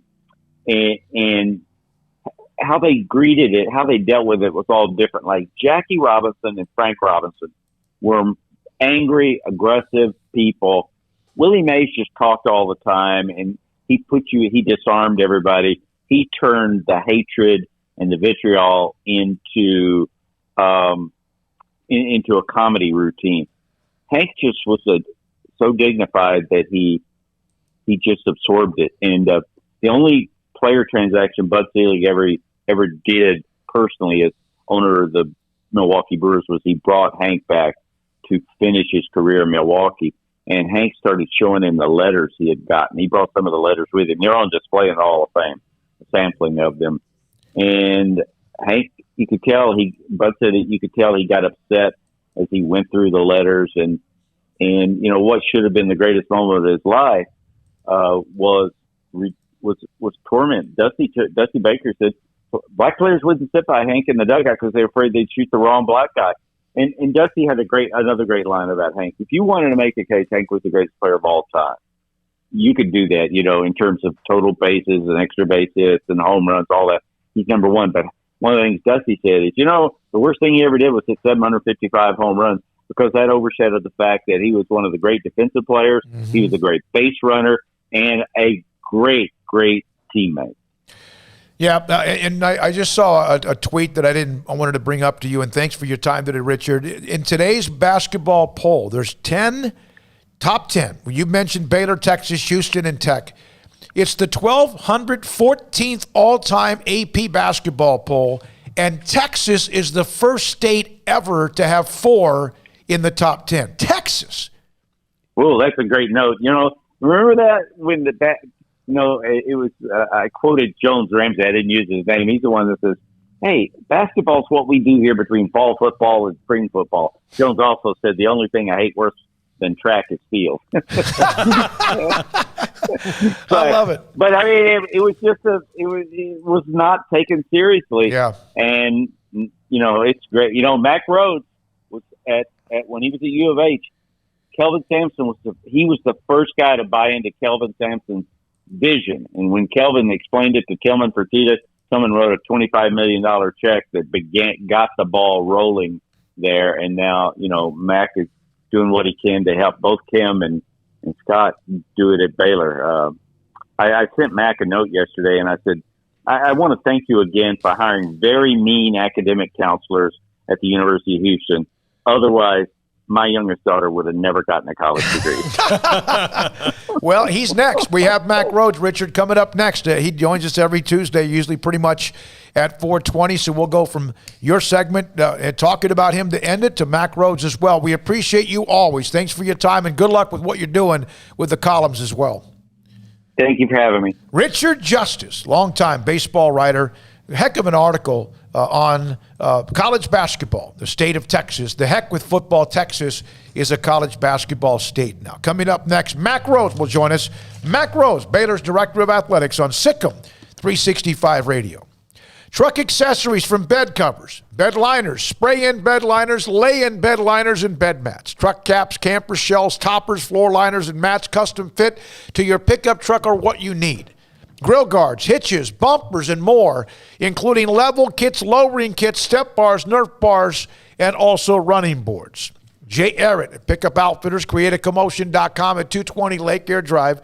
It's Pickup Outfitters where you can dice up and spice up with what you need when it comes to your pickup truck. And if your pickup truck came in at the time, for whatever reason, you didn't want to cover, you just didn't like the look or you didn't think you'd need it, Pickup Outfitters can help you make sure you get a customized bed cover for whatever pickup truck you have to protect what's on the inside of your cab. They can do that as well. Drop by in their location. And one of the things about Pickup Outfitters, and every time you talk about them, you can always understand that they always have that lifetime warranty of things that you buy from them and they install for you inside the showroom, all sorts of options, and they can also find something if they don't have it and bring it to you. It's Pickup Outfitters, createacommotion.com at 220 Lake Air Drive in Waco.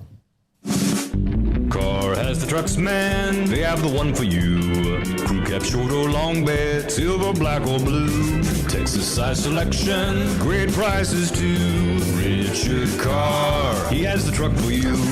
Carr has the trucks, man. He has the truck you need. If you want the best truck, you want a GMC. Texas size selection, great prices too. Richard Carr, they have the truck for you.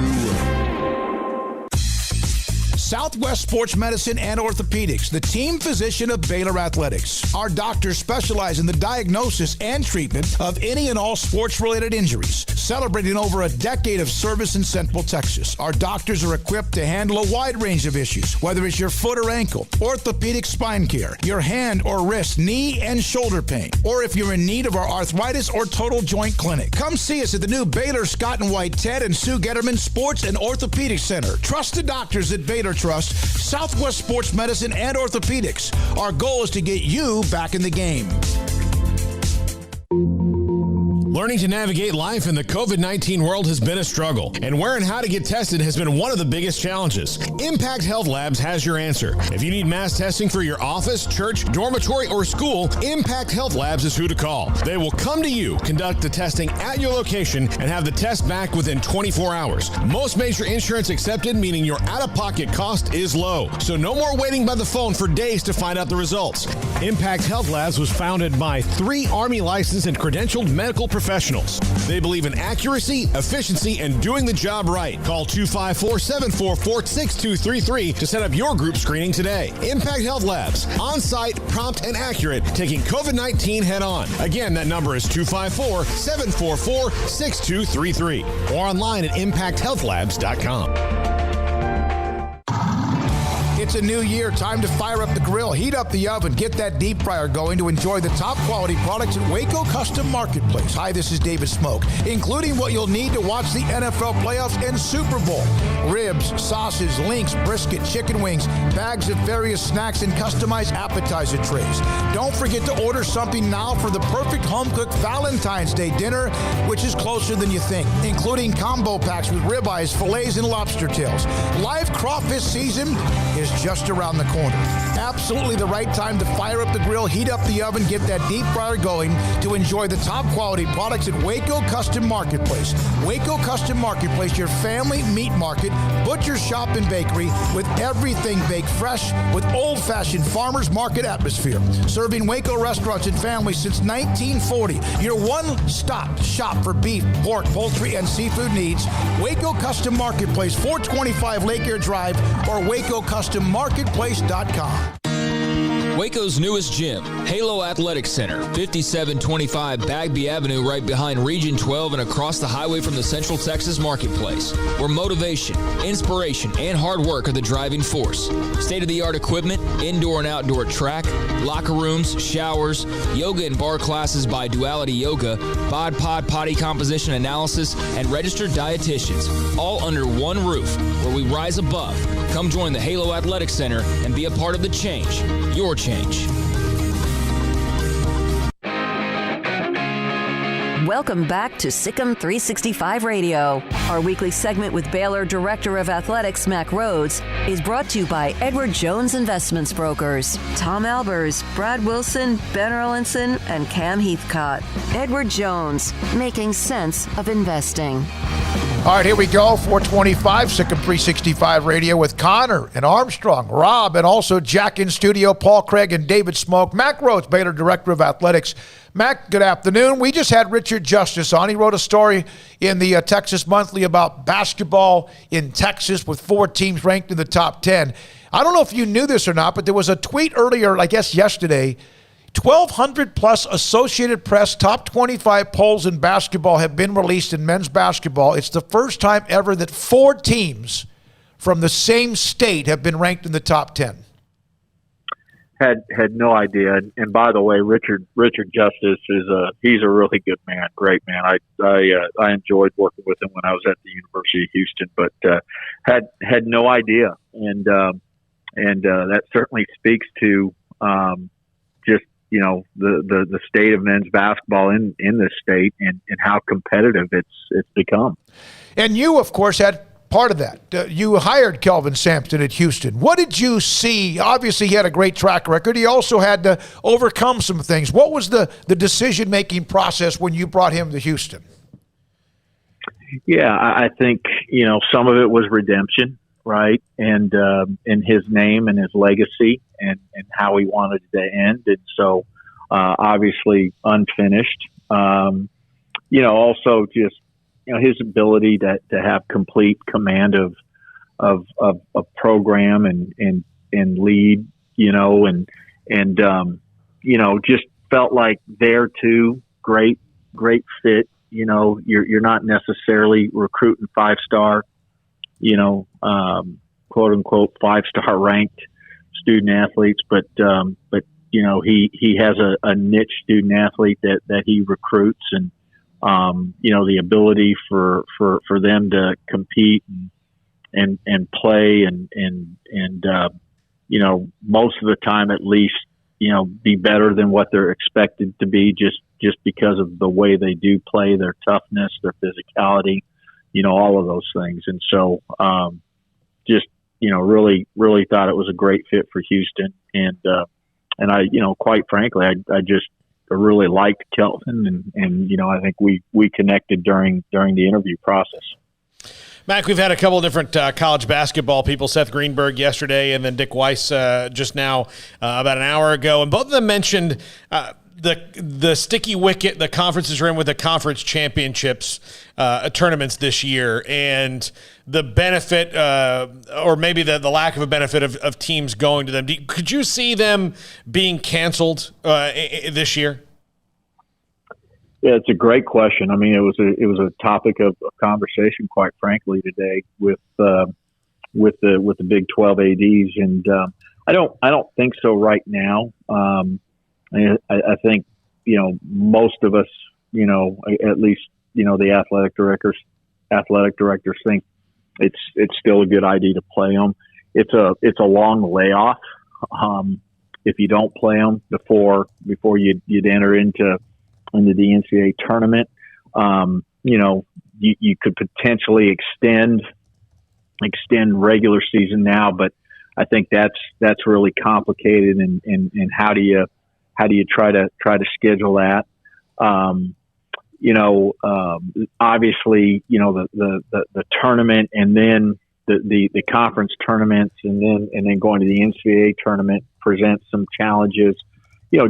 Just the way they're going to do them, and because of COVID and being very restrictive and closed off, and so you worry about academics. We're going to have an academic plan and making sure that we have academic people, right? You worry about if your student athletes are having to stay in their own hotel room for an elongated time and not being able to go outside the hotel. And so, all of those things are conversations. I think right now, our student athletes, I can certainly speak for Baylor. I think they're excited about playing in the Big 12 tournament, and I think that's probably the most important thing, obviously, along with the safety and health piece.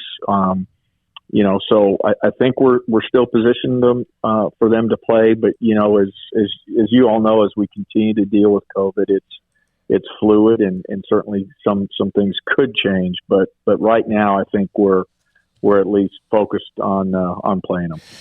You have been through some coaching changes, and obviously, whether it's head coaches or parts of the staff, recently the staff in football, how much does it cost? And I know it depends on the coach you bring in, but how much money? Is money lost every time there's a coaching search by an athletic department, no matter where you are?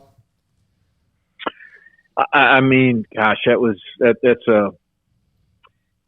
I think every situation is different, right? Obviously, if it's a coach that's a multi-year contract, right, and there's a change by the institution, prior to the end of that, right? It's more than likely there's some type of buyout, right, and so there's potentially money lost, right?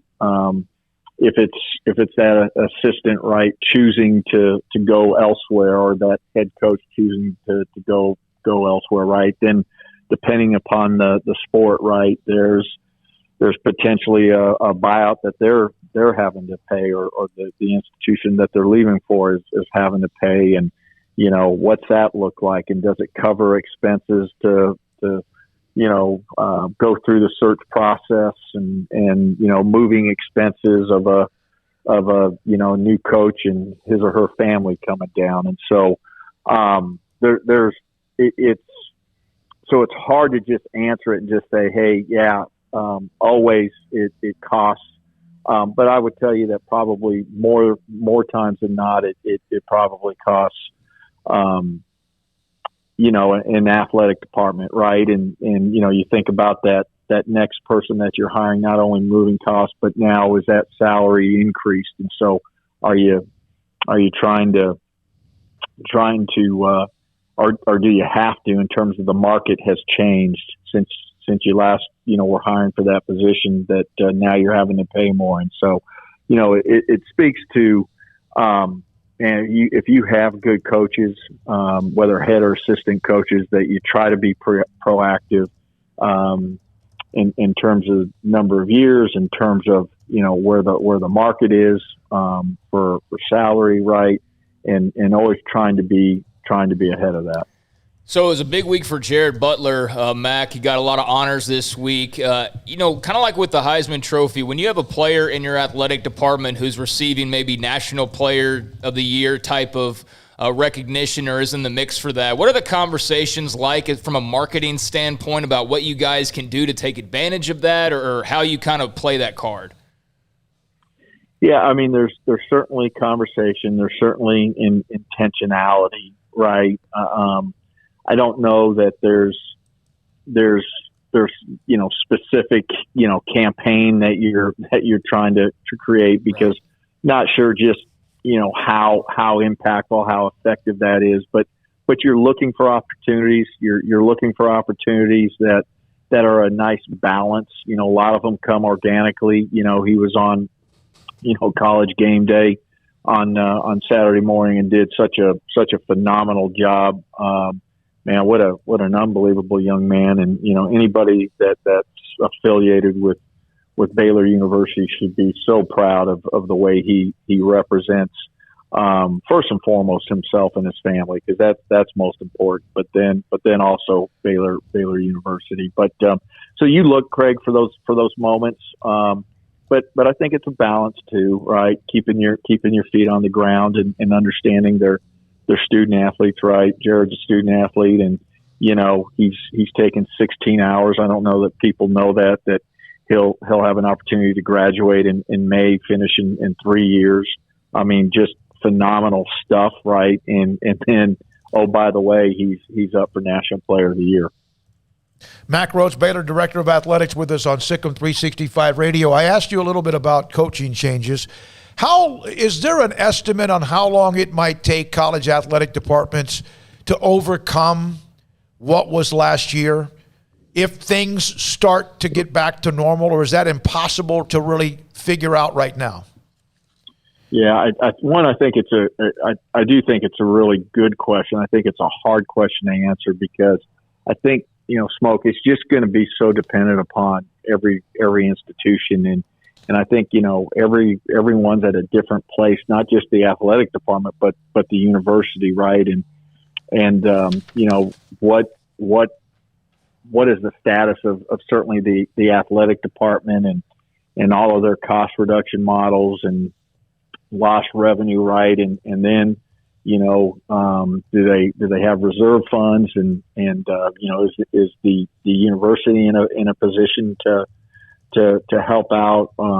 Some may not be. So difficult. I think what we're probably all worried about is what is normal when we forecast and we think to the fall, and if we're still at 25% capacity, particularly when you think about the sport of football, that's going to be really, really damaging for all of us, right? How do we sustain that? Can we sustain that, right? You're hopeful that, at least by the time you get to fall that you're at, 75% capacity. And again, there's no science or magic right now behind that number, but you're hoping that's probably worst case scenario. And I think if you can get there, then probably all of us, are in decent shape to be able to move forward and dig our way out of this past year. We've talked about a little bit, continue to say this. We're really blessed here at Baylor, and with our financial situation, and we've been able to be very, very strategic. We've been able to be smart about cost reduction, our cost reduction model. Everybody, all of our coaches, they've been terrific. Our staff have participated. And it's put us in a position where, I think when we get on the other side of this, we're going to be in really healthy shape. We've been very, very intentional about not making decisions that will cause long-term damage or, put us in a position where it's 3 to 5 years for us digging out. Right. So we're going to continue to be cautious and be careful, with every step we take, until we get to the other end of this.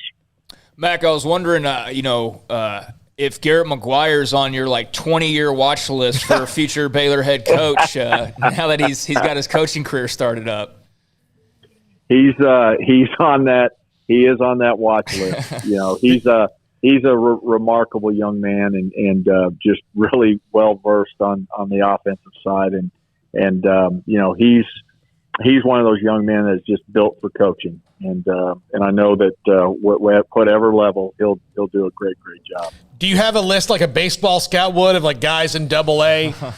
Like this kid's got a 95 mile an hour fastball. He's got to learn to control it, kind of a thing. Yeah. It's all up in my head, but yeah, there is a list. So you don't have that little piece of white paper that Scott has when he's coaching. He always had that little like some things he's got. It's not like one of those big laminated Andy Reid things that have all the plays called in, right? Just a little list that's in your head. It's a list in my head, and then there's a list in the computer, 8.5 by 11 Excel spreadsheet. So. a very fluid list, both in my mind and the Excel spreadsheet. So, all right, because if I don't ask, it's always some of those times when I don't. Is anything new with the timeline with you and the NCAA? No, nothing's changed since we last talked. So. Okay, all right. Yep. Thank you. Appreciate it. Mack Rhoades. Thank you, gentlemen. He had how many Zoom meetings, Paul? It's 4 or 5, and he couldn't remember it was 4 or 5 because one of them was 2.5 hours long. I would absolutely. I mean, the good start thing about shaking. Zoom though is you can press mute or video out. Take your video off if you need to do something, I guess. But that would be pretty brutal. But I typed up a little message just said facilities ? To Smokey. Because we haven't asked about facilities in a really long time. And, right before the pandemic hit, there was all that talk about the new field house, the new basketball arena. I mean, softball. He kind of discussed that in a way, kind of a roundabout way. Yeah. I know that there's a delay on all of that because of what we've been through over the last year. I mean, money's not exchanging hands the way that it was prior to our break in normalcy or whatever. But, I was just curious where that kind of was because I know it's not at the forefront of his mind right now, just keeping things afloat, keeping people happy and making sure things are good are at the forefront. But that's something that I was just interested since we haven't talked about it. What I think is unfortunate about college athletics is that, and I hate to, I'm not sucking up to Mack here, but not every AD is like Mack Rhoades or Ross Bjork or, some of those guys who are really thinking about the next step in and I think Chris Del Conte's that way at Texas, but they're thinking about the next step and what's the next thing that the NCAA has to do? What do we have to do as college athletics to keep ahead of things? Most of them, I think, are just waiting for things to happen to them, and that's why the NCAA is a mess. The gift that 2020 gave the NCAA was all this disaster. And the reason I say it's the gift is that here's something you have to look at and figure out your model and fix it. There's a lot of things. And look, now you had 6 months where you didn't have to go to games. Sit around and figure out a new way to fix these problems, and they didn't do it. They didn't do it. Nope. Not yet. Yeah. And there's many guys fired, moved on. Now they keep kicking the can down the road, thinking that eventually they'll just kick it and it'll fall off like the edge of the earth or something. Well, one day we're going to wake up and it'll be 1967 again. Yeah, and it's just not. It's just not. It's kind of just a stubbornness in a way, but it's not going to work out well for them in the long run. The NCAA entity that is. I don't know. I can't imagine this is true, but I think during the game last night, West Virginia came back. They were down 10 or 11, 12 late many times. Came back to beat Texas Tech. At one point, with 13 minutes and 40 seconds left in the game, Texas Tech had outscored West Virginia points off turnovers 25-0. I just looked at the team stats. West Virginia committed 12 turnovers. They won 88-87. You just heard my stat with Tech, right? So West Virginia did not take advantage of any turnovers. On average, what's an average game, even if you play and protect the basketball? Like Baylor the other day, I think against Oklahoma State, only had 10. And a lot of time they've been in that 18, 15, 20 range, which is too high. How many turnovers for Texas Tech? On average, what would you expect? A team that, I don't know, 16? Two. Oh. The team stats, is that possible? Total turnovers, Texas Tech 2, and lost the game. I mean, obviously. 12 by West Virginia, which is usually a pretty good number. How in the world do you only have 2 turnovers in a game? I don't know. Yeah, it's either a typo or that's just what they did. I don't know. But that makes it a little more brutal to swallow that loss when you've played that well and protecting the basketball and, it's all for naught. All right, man, that was a stat that I found. Bob Herzl is the one that put that out. By the way, Jared Burson, who put up that note about the 4 teams from the same state in the top 25 in basketball, he said it's never happened in football either. And, you've seen Florida when they had Miami and Florida. Well, I know, but, Central Florida, which they're not going to get, they have to have, obviously the Scott Frost year. The state of Texas, usually it's 1 or 2 teams. Rarely is it 3, 4, 5 or so that are all elite. There was a time when Houston was really, really good, that Texas was really, really good. And then you would have maybe an SMU, but to combine them all, Texas Tech, Baylor, TCU, whatever, That's never happened in any state. California? No, I wouldn't think so. Yeah. I mean, you got USC and then maybe Stanford on a couple of occasions. It wouldn't be Michigan. It wouldn't be Ohio. You know, I'm just. I mean, the only ones that would ever like if San Diego State got in the top 10, it'd be one of those like really weird years. But then you'd have to have the other ones elite: Stanford, USC, UCLA, whatever. Cal. You know, so those are the ones that would be. And you think about, like in Florida, I think the other teams have benefited from UCF and USF have benefited from the fact that it's not the 90s anymore, and those three don't have a chokehold on the players. Yeah, and even like the 80s or 90s with. Now, one thing about basketball, though, Pennsylvania, you think about just Philadelphia, Villanova, right? Yeah. LaSalle is, Temple. They at times, I don't know how high they got under Cheney. Who else am I missing from Dick Weiss just said it, too. Yeah. There's 5 or 6 teams in Philadelphia alone. So then you take the state of Pennsylvania. Temple, yeah, I'm blanking too. So that's an incredible stat. Yeah, Penn. I thought of Penn, but I don't know where they really. Back in the 70s, they had a team that went to the Final Four. Penn did. That's only 50 years ago. Yeah. That I mean, yeah, my youth. No, I'm just saying. I mean that's kind of crazy because I'm at the age where I got to keep reminding myself we're in the 2020s now. So the 70s used to be in my brain like 30 years ago, and now it's like 50, which is a weird part of getting older. But all right, yeah, I don't know. And then the football side, I mean, you'd have to have an SMU or a Houston rise up, but problem is like with the Big 12 is they're all going to play each other, so they're going to typically knock each other out of there. So you could have A&M. You could have, an SMU or a Houston, but then you'd need to have like Baylor, Texas Tech, or TCU. You'd have to have some combination. So it'd be difficult. It would take almost the perfect storm of good. Yeah, LaSalle, Penn, St. Joseph's, Temple. Yeah. Okay. Now, one of the note in the Senior Bowl, I had this here. I didn't realize. I knew Devontae Smith. I voted for him first in the Heisman Trophy. I didn't realize he had 117 catches this year. I may have lost track after about 80. 117 catches. Look, if he has, and look, he had that in 13? They played one less game this year than they would have normally? 12 or 13 games. So they played one less game. But if he has that in the NFL, think about that, 117 catches in the NFL over a 16-game season, he's getting a 7-year contract extension. He's not going to do that over, he's not going to do that. But that's what he would, in the NFL, in college, 117 catches, maybe 85, he ran out of bounds or scored and never was hit because he was...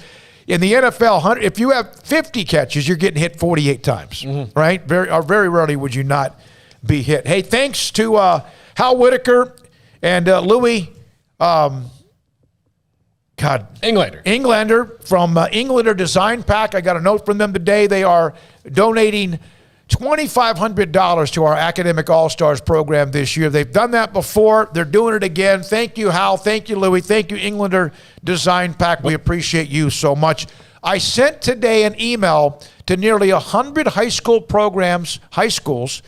to counselors.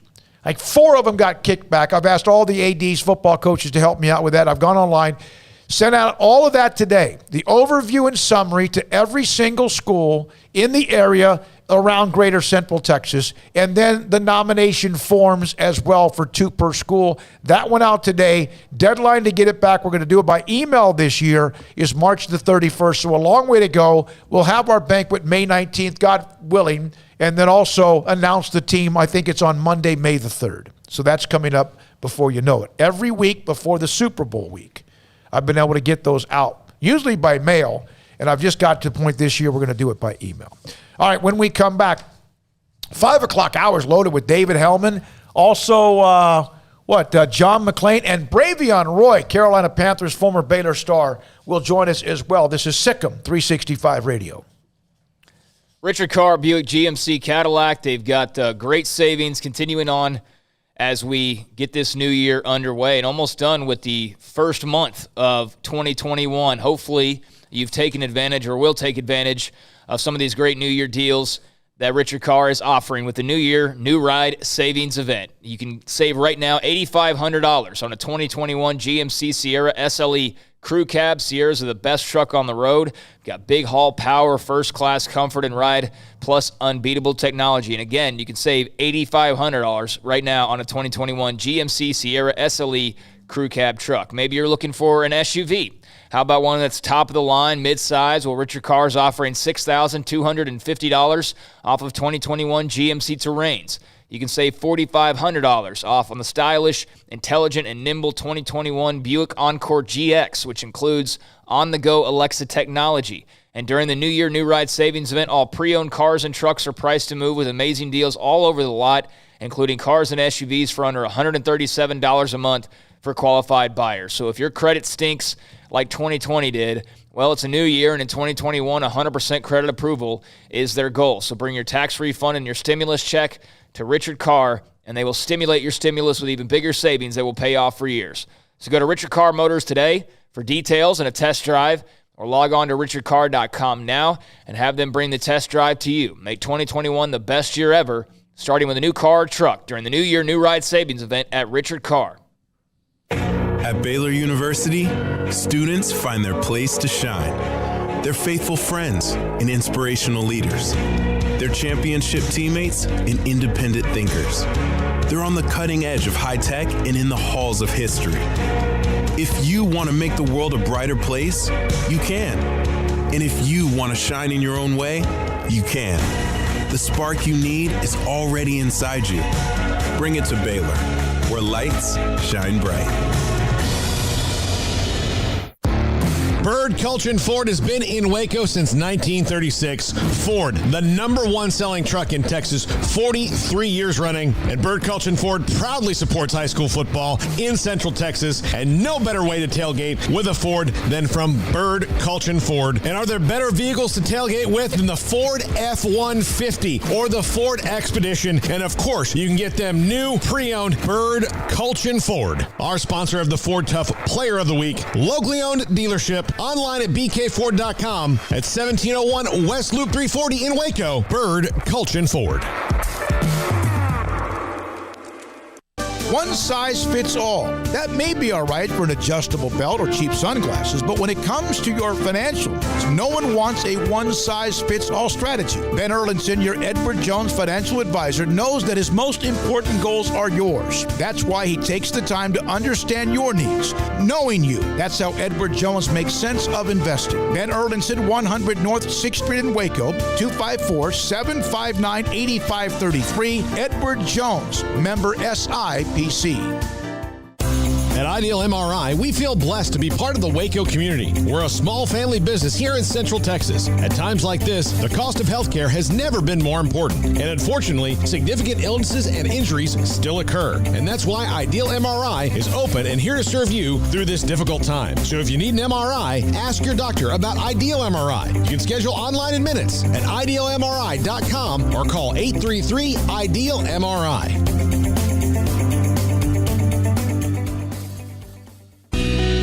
Camille Johnson Realtors guide you seamlessly through the process of buying your dream home or selling your current one. Commercial, farm and ranch, or residential, Camille Johnson Realtors can smoothly and successfully lead you through any transaction. With a team of 28 experienced agents who are excited about serving you, Camille Johnson Realtors services the entire greater Waco area. If you're in the market to buy or sell, contact Camille Johnson Realtors, 104 Midway Center in Woodway, or find them online at www.camillejohnson.com. Camille Johnson Realtors, elegant, charming, warm. Welcome home. Riverbend Liquor and Wine has their easy-to-access drive-thru open and convenient and clean in-store location on the corner of Lakeshore Drive and North 19th Street in Waco. Riverbend Liquor has the best and most extensive variety of craft beer selections in Waco, and Balcones whiskey, including single malt, pot still, baby blue, rye, brimstone, and the all-new Lineage in stock. Riverbend Liquor and Wine, family-owned and operated, and a hidden gem in Waco on Lakeshore Drive and 19th Street. And find out more on Facebook and Instagram. Welcome back to SicEm365 Radio. Have you downloaded the SicEm365 Radio app? Do it today on the App Store and Google Play. All right, Paul, update the Hall of Fame baseball tracker, would you please? As we're closing in, they're going to make this announcement like in the next 10, 15, 20 minutes or at least the next hour. All right, Kurt Schilling's at 74, Barry Bonds at 73.5, Roger Clemens at 73%. It's never changed much. It hasn't changed much, and it goes down once these last wave of ballots come in because most of the secret ballots are secret because they don't want to have to answer for. See, that's so cowardly. Like the anonymity part of it, they need to strip that away. They need to strip that away. If you have a vote that completely changes the overall picture of a person's career, then I think you need to, be able to vouch for why you voted a certain way, and you should be free to do so. And I think you should almost be required to do so if asked. The anonymity part is what is as big of a problem as anything with all this, is that guys can just be cowards and not ever have to explain their reasoning for why you just randomly have a two-person ballot. None of the controversial guys are voted, but you're like just randomly putting Omar Vizquel on there. What is that ballot? Omar Vizquel and whoever else I said that was just a joke of a vote. Mm-hmm. And there's hundreds of those guys, and then in some cases, a bunch of crotchety old writers who baseball's the way it's always been and should never be any different. And the steroids era is bad. We discussed that ad nauseum, but probably the same ones that didn't vote Henry Aaron on the first ballot, probably those or Willie Mays, or anyone guys. Ever. By the way, but Vizquel was somebody that did get some discussion about his career. Then there were some things that came up, allegations that might have ruined that. I want to make sure I get this correct. Mack Rhoades said when you brought this up about the tournament, that it was at least a topic of discussion today, but that's about it, right? With the ADs. Yeah, I was going to pop that up there. I want to make sure I get that right. The way you ended that sentence, but it's nothing more at this time. I think it should be more like, but they're not changing anything, or rephrase that however you want to, but nothing's changing is basically the news with the Big 12 tournaments. And I'm sure, part of that's financial. Part of that's just the reasons that he laid out as well of the, not wanting to have too long of a break between the end of the regular season and the actual NCAA tournament, which hopefully we have this year. Yeah, but we'll see. I mean, that tournament's going to be interesting. I saw a random tweet earlier, and I'm not Mr. let's be scared about everything, but I did see somebody bring up, how many cancellations do you think there will be in the tournament, and how do you handle that? If, your 8-9 seeds getting ready to clash, and all of a sudden, I don't know, Penn State announces they've got a bunch of COVID cases. That's going to be weird, and I know we're a ways from it, so we don't have to concern ourselves. But the athletic directors and those in college athletics do need to be thinking about that, which I'm sure they are. There's also a great story by Richard Justice. We couldn't even get to it, about George Springer. Nobody mattered to the Astros quite like George Springer did, and, of course, now he is gone to Toronto. There was one other note I wanted to mention. I think Ed Orgeron admitted that he leaned on, where did the guy from the former Wisconsin coach under Aranda, he's going to LSU, right? It's in one of the defense court. That I think Orgeron leaned on Aranda a little bit, which is interesting because of all the comments he made about Aranda's defense in the offseason. Gary Anderson, who was once the head coach when Aranda was at Utah State, for the second time, Anderson apparently declined to accept the remainder of the money contractually owed him. Yeah, he reportedly told the school it wasn't his style to be paid not to coach. He was owed $2.7 million, $900,000 over 3 years. What? That's somewhat admirable, except for the fact that, man, get your money. You signed the contract. That money's owed to you. I understand, too. I do look at it and I say that's somewhat admirable. I'm sure he's, figuring, well, I didn't get the job done, and so I'm not deserving of this. But, hey, man, get your money. Get your money if you can get it. And you signed that contract. They owe that to you legally. Then there's no shame in taking that money. All right. Did I mention Coop's text? You did. I did. Okay, good. All right. When we come back, David Hellman on the Cowboys. Or no, I think you mentioned it off air, actually. Okay. Chuck Cooperstein, when I mentioned we're talking to Richard Justice about 4 teams in the state of Texas in the AP men's basketball top 10, first time ever from one state. It's an amazing accomplishment. This is from Coop. And do you think any sports talk radio show in 2 major markets will have said anything about this? Unfortunately, we know the answer to this. No, they don't care. They don't. All right, when we come back, David Hellman on the Cowboys and much more. The Senior Bowl this week, and Bravion Roy at 5:20, John McClain 5:35, SicEm365 Radio. Born in Waco, Brotherwell Brewing exists to serve the Central Texas community with locally crafted beer of the highest quality. They want to bring Central Texas closer to the brewing experience so everyone can enjoy well-made beer as much as they do. For 2.5 years, they've been bringing high-quality beer to Central Texas at their location on Bridge Street in East Waco. And this football season, you need to stop by on game day for curbside pickup or stop by their tent next to SicEm365 at Brazos Parking for your pregame refreshment. Brotherwell Brewing believes in community and bringing people together to enjoy products made in their community. So for your game day, whether it's a tailgate or at home, stop by Brotherwell Brewing for high-quality craft beer made right here in Central Texas, 400 East Bridge Street, and check them out online at brotherwell.com.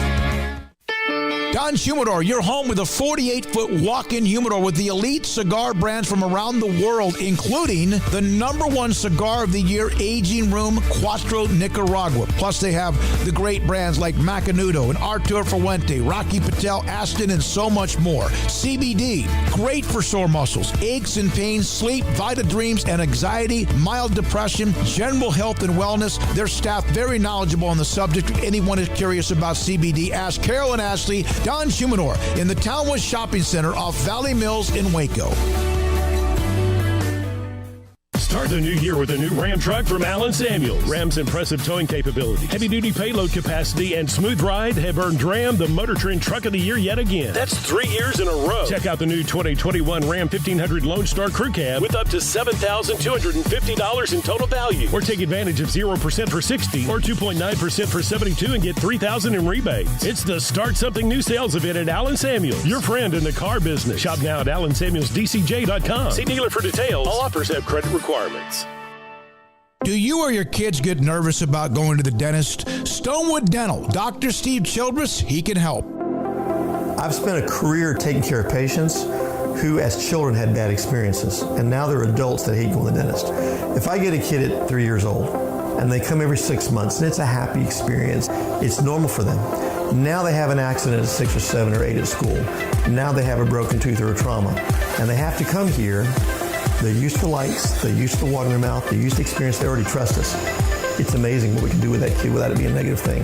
But if I see a 6 or 7 or 8 year old that's never been to the dentist, and now they have a trauma or an unfortunate unexpected toothache, it's harder to do that for that kid and it not be somewhat of a negative experience. So bottom line is I try to teach kids and adults and teenagers and everybody the way I'd want my family treated, which is where it's a necessary part of life. You just take care of it. It doesn't have to be that big a deal. Learn more, stonewood-dental.com. When we moved to Texas, we were like fish out of water. We didn't know anyone in our neighborhood until our Texas Farm Bureau insurance agent came to the house. She was so helpful and reassuring, a friendly face with that Texan hospitality I'd heard about. When we purchased a Texas Farm Bureau insurance policy, we knew we were making the right choice. We knew our family would be protected. Stop by and see our agents at one of our 3 McLennan County locations. Coverage and discounts are subject to qualifications and policy terms and may vary by situation. Welcome back to SicEm365 Radio. It's time for our weekly segment with David Hellman of DallasCowboys.com. Over 900 yards of offense as Dalton gets it into the hands of C.D. Lamb. And he takes it in for another Cowboys touchdown. And an exclamation point here in Week 16. The 5 o'clock hour is sponsored by Edward Jones Investments with financial advisor Ben Erlinson, who'll navigate you through today's financial climate. Edward Jones, making sense of investing. Now here's David Smoak, Paul Catalina, and Craig Smoak. Senior Bowl week in Mobile. We've given you a couple of the nuggets from there. Of course, the draft in April and a different offseason. The NFL Combine, of course, is different. Pro days, etc. We're now joined by David Hellman, who just soaks this up. I mean, lathers in it, right? David, this is one of these weeks, and when you get full throttle about talent, prospects, etc. Well, absolutely. I mean, I think anybody that knows me knows I'm a gigantic draft geek, but I gotta say, I feel kind of naked, like my hands are tied behind my back, because this is the first time since 2013 that I'm not in Mobile. You know, obviously, COVID and all that fun stuff, it just didn't seem worthwhile with the limited access. And so I'm watching from afar just like everybody else for the first time in a long time. And I got to be honest, I don't really love the way it feels. Yeah. So how are you getting all the information that you normally would? Well, I was joking with my friends today on the draft show in 2021, these things are so much easier to do remotely. I wasn't able to watch practice, but there will be film available of that in the coming weeks. But I was laughing because, they do the Senior Bowl weigh-in every Tuesday of the Senior Bowl, and it sounds really boring, but that's where you get some of the most important information. Colleges love to lie about the size and weights of their players, so you find out just how tall these guys really are. Like, is the 6'3" safety really 6'3", or is he 6'1.5"? And arm measurements, things that teams take really seriously. And normally, you got to get up at like 7 o'clock in the morning in Mobile, probably after a night of drinking, to go be part of all that. But the Senior Bowl Twitter account was just tweeting it all out this morning. I was like, man, if I can get this information from my bed every year, I might never go back. David, I know that there's, typically when the combine's running up, that there's things that guys elect not to do. What do you think the method is behind Devontae Smith not wanting to be like weighed and measured? Oh, that's a good. That honestly, that eluded me. I knew he wasn't going to do a lot this week just because he hurt his thumb, and obviously, how much does he really have to prove? My guess would be because the knock on Devontae Smith is going to be that he's a small receiver. I think he's listed at like 175 by Alabama, which again, that probably is a lie. Like, it's probably more like 168 or something like that. So, why give teams the numbers probably aren't going to flatter him.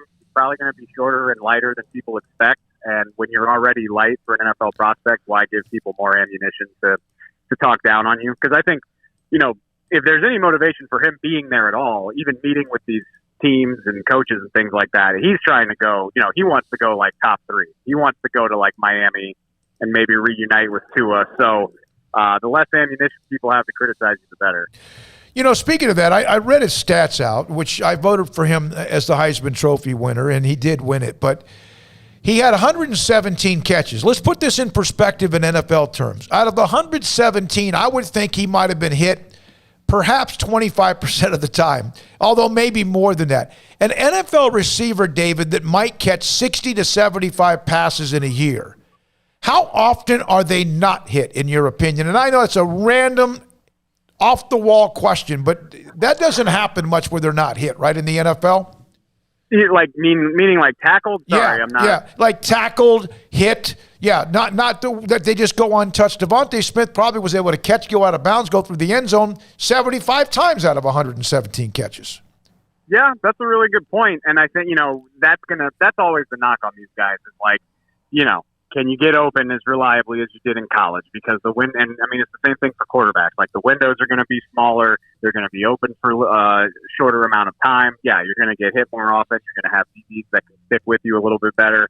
But the thing for me is Devontae Smith is just, the guy's route running is pretty impeccable. And for him to create the separation that he did, and I know the NFL is tougher than college, but you're talking about Alabama, where you're going against, not only are you going against top 15 picks in practice every day, but you're playing the Georgias and the LSUs and the Floridas of the world, which are also sending guys to the NFL on a regular basis. So, it's not going to be as ridiculously easy as it was for him in the NFL, but I will bank on that every time that he's going to be just fine.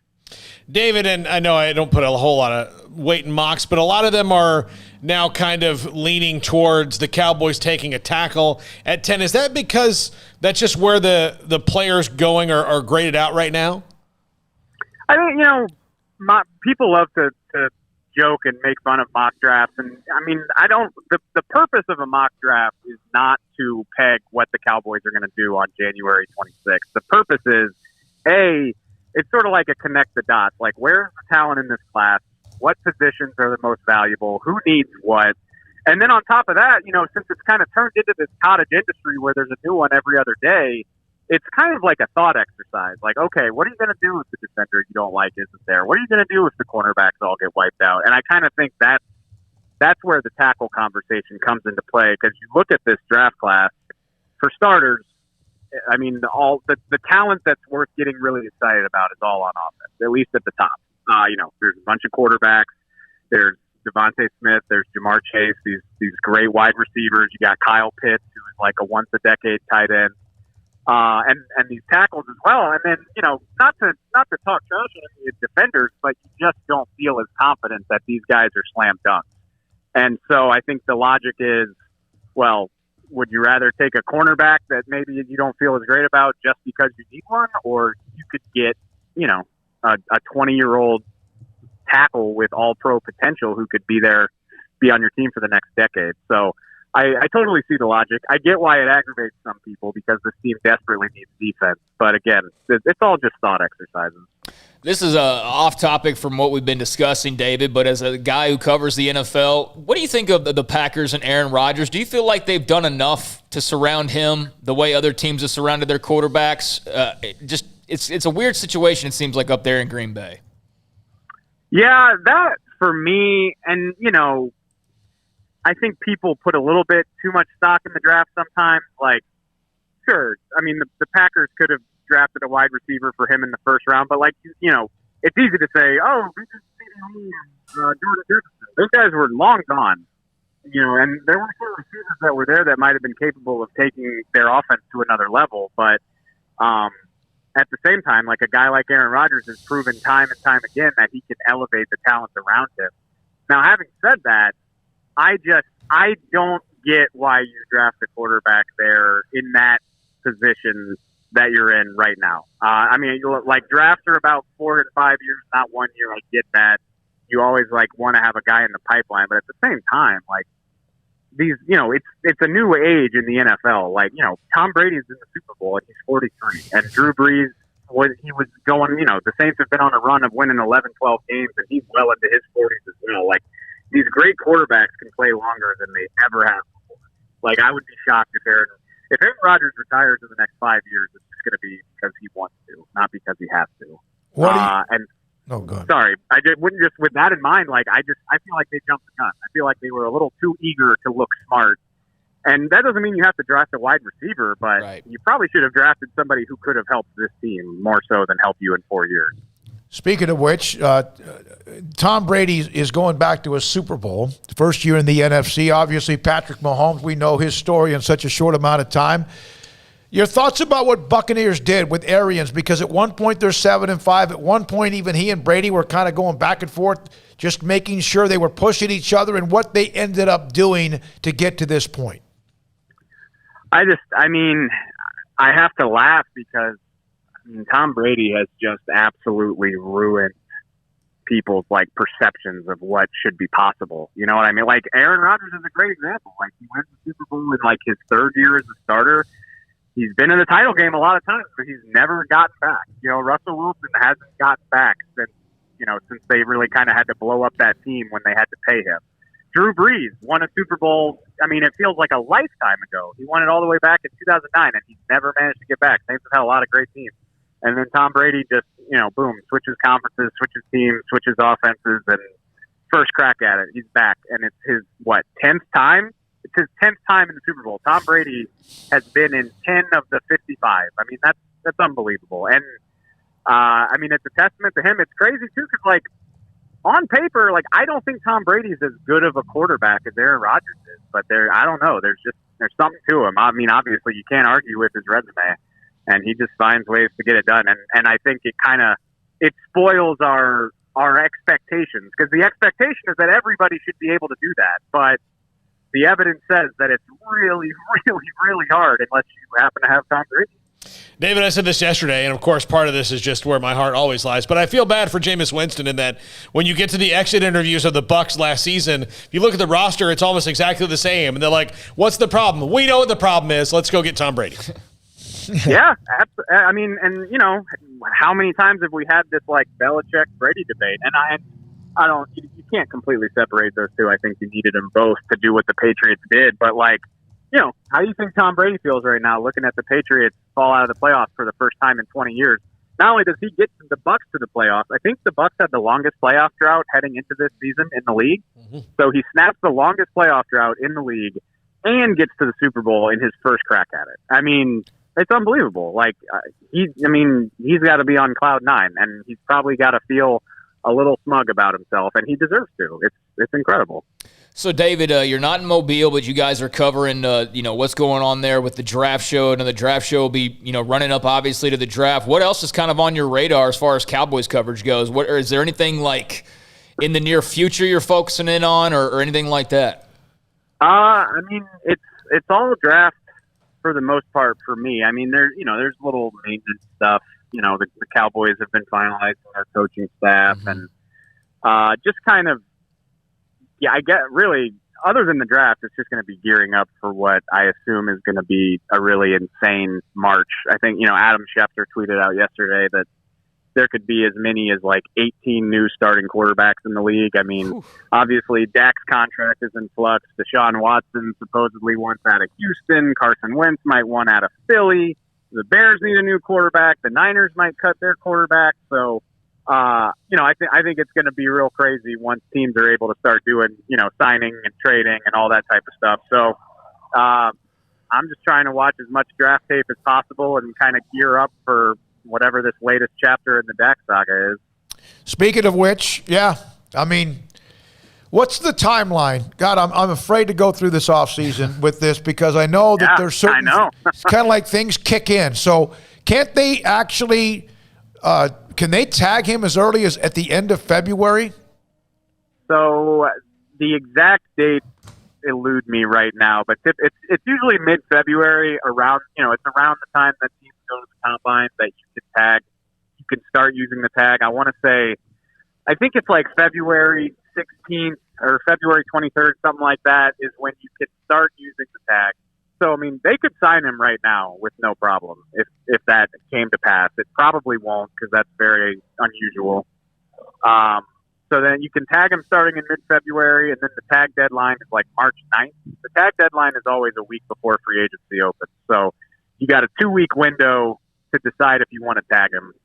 And it's obvious that they will if they don't have a deal. And then the league year opens on the 17th. And, once that deadline passes, if they tag him, then you've got until July to do something, and we'll just get to have so much fun talking about it every week until something happens. Oh, I can't wait to go into the time loop. Yeah. God. It's gonna we're gonna be, COVID's still gonna be around.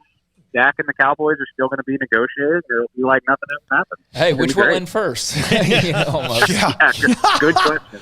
All right. Thank you, David, as always. David Hellman, DallasCowboys.com. I saw a couple of notes from David Newton, covers the Carolina Panthers for ESPN. Matt Rule begins his first Senior Bowl practice. He wanted to coach in this game, especially with the close-up evaluation. Many players he will be considering with the draft, though Combine makes this week for that staff and the staffs that are there, the ones that are coaching like that with the up-close and personal, even more familiar.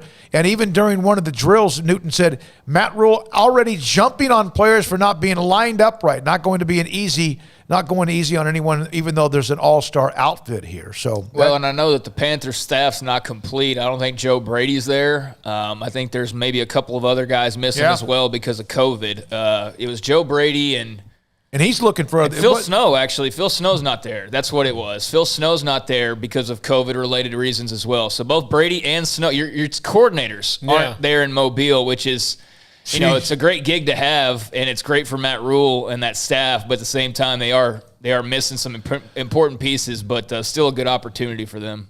All right. Again, the Hall of Fame vote tracker, back and forth, still a long way to go, but they're about to. I think baseball's about. They're supposed to announce it at 6 Eastern.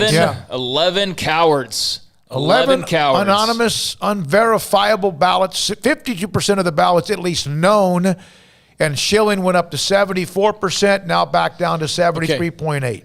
So if he's going to, it's just kind of insulting to these guys that they're going to miss it by 2 percentage points or something like that. Yeah. Because that means that, like, most people think that they should be in the Hall of Fame, but people are standing on a moral high horse. Yeah, who probably don't hold those same standards to themselves, which is what bothers me the most. Okay, if there were no regulations, and it was, That's the. I mean, like, we know it's wrong now, but like that's the moral dilemma the players were taking.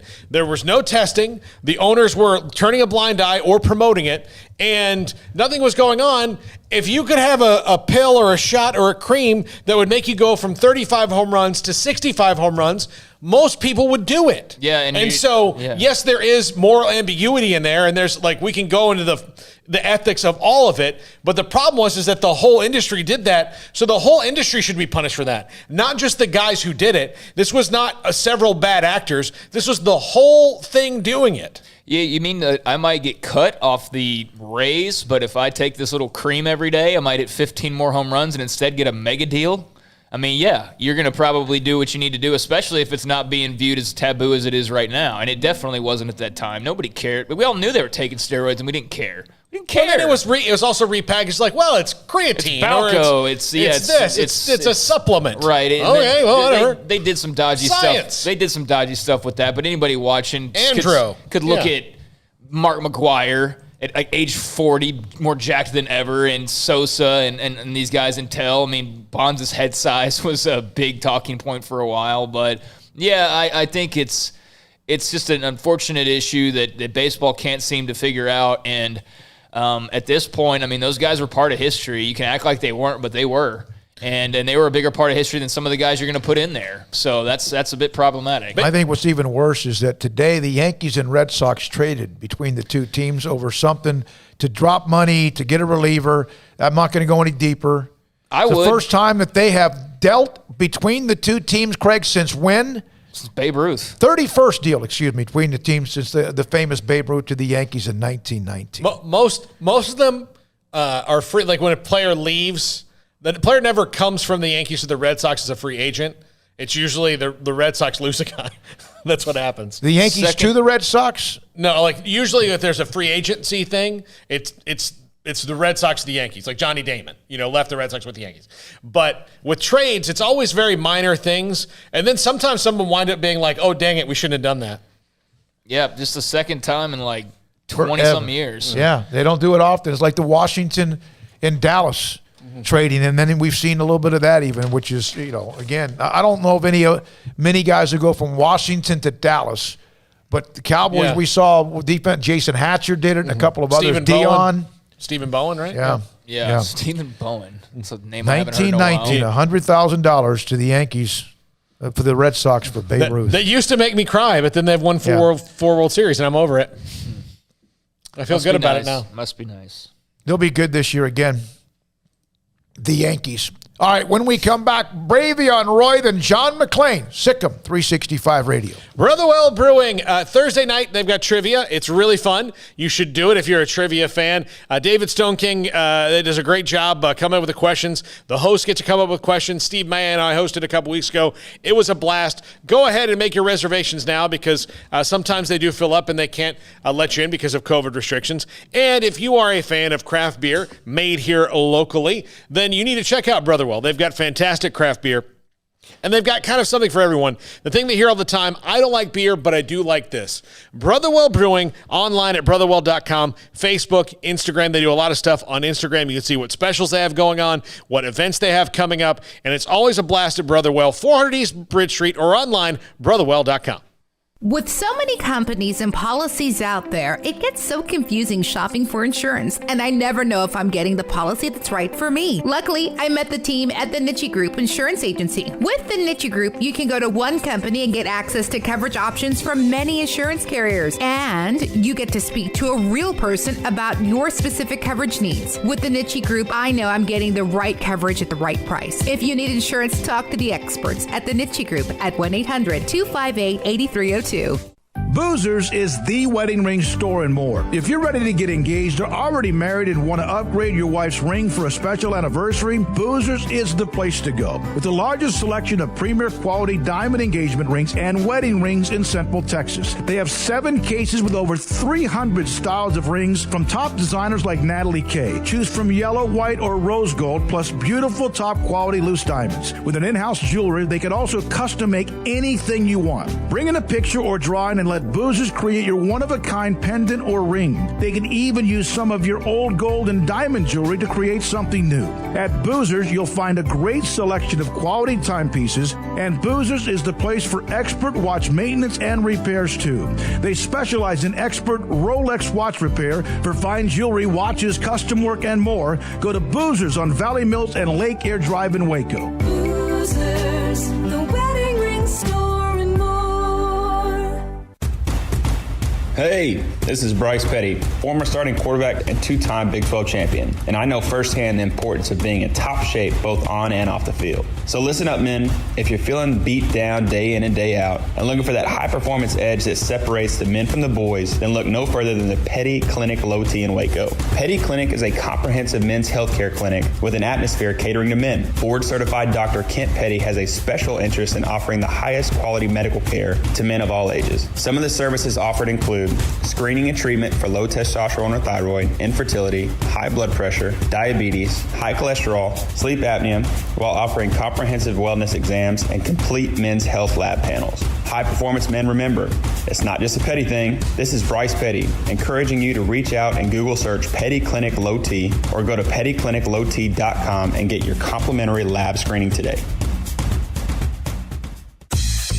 Southwest Sports Medicine and Orthopedics, the team physician of Baylor Athletics. Our doctors specialize in the diagnosis and treatment of any and all sports-related injuries. Celebrating over a decade of service in Central Texas, our doctors are equipped to handle a wide range of issues, whether it's your foot or ankle, orthopedic spine care, your hand or wrist, knee and shoulder pain, or if you're in need of our arthritis or total joint clinic. Come see us at the new Baylor Scott and White Ted and Sue Getterman Sports and Orthopedic Center. Trusted doctors at Baylor Trust, Southwest Sports Medicine and Orthopedics. Our goal is to get you back in the game. It takes time to reach goals. It's a truth that applies to more than sports. It goes for your financial goals as well. You work hard for your money, and you deserve an investment strategy that lines up with your game plan. And Tom Albers, your Edward Jones financial advisor, can help. If your financial investments aren't putting forth the effort you desire, stop by today for a financial review. Tom Albers, 4301 Lakeshore Drive, 254-776-7605. Edward Jones, member SIPC. Welcome back to SicEm365 Radio. This segment on Baylor Athletics on SicEm365 Radio is brought to you by Richard Carr Buick GMC Cadillac, located at the Imperial Drive exit off Loop 340 in Waco. Proud supporters of all Baylor Athletics. We will have Bravion Roy momentarily, and he is, of course, his first year with Carolina, played with Baylor from Spring High School, was an unbelievable part of Baylor's defense in 2019, played a lot for Carolina, and Phil Snow and his defense for Matt Rule as well. I'll never forget when we were sitting in Terry Gamble's office the week before that game, and Spring had another player that everybody was talking about, like a safety or something. He's really good. And Bravion was mentioned, but Terry Gamble said, look, this is the guy that I'm worried about, not this safety. He's like, this defensive tackle will eat your lunch. Well, he had two of them. Yeah. They had another guy that was a highly ranked player as well. I think may have gone to Texas Tech or maybe even out of state. I'm not sure exactly. He went to Texas Tech. I think it was Lonzel Gilmore, and he ended up being okay. So we'll have him in a moment. Also, Connor just gave us an update. Nobody will be inducted from the ballot for baseball's Hall of Fame in Cooperstown, New York. That Curt Schilling came within 14 votes of being a part of the 2021 class of baseball's Hall of Fame. 14 votes. 16 votes. But 14 different people who voted did not vote for anybody. You know what? I got to tell you something. You could be pissed off at Bonds. You can be mad at whatever. But to say that none of the others, there's some that are fringe guys that are at least, that's just Craig. Okay. But Craig's already mentioned. Okay, but you're telling me that you're not going to vote. You're not going to vote for those guys. You're not going to vote for Gary Sheffield, who has 500 home runs. You're not going to vote Todd for Helton. Bonds and Clemens because of steroids. Yeah. Vizquel because of allegations of domestic violence. You're not going to vote for Schilling for political reasons. Yeah. But you're not going to vote for Billy Wagner has 400 saves.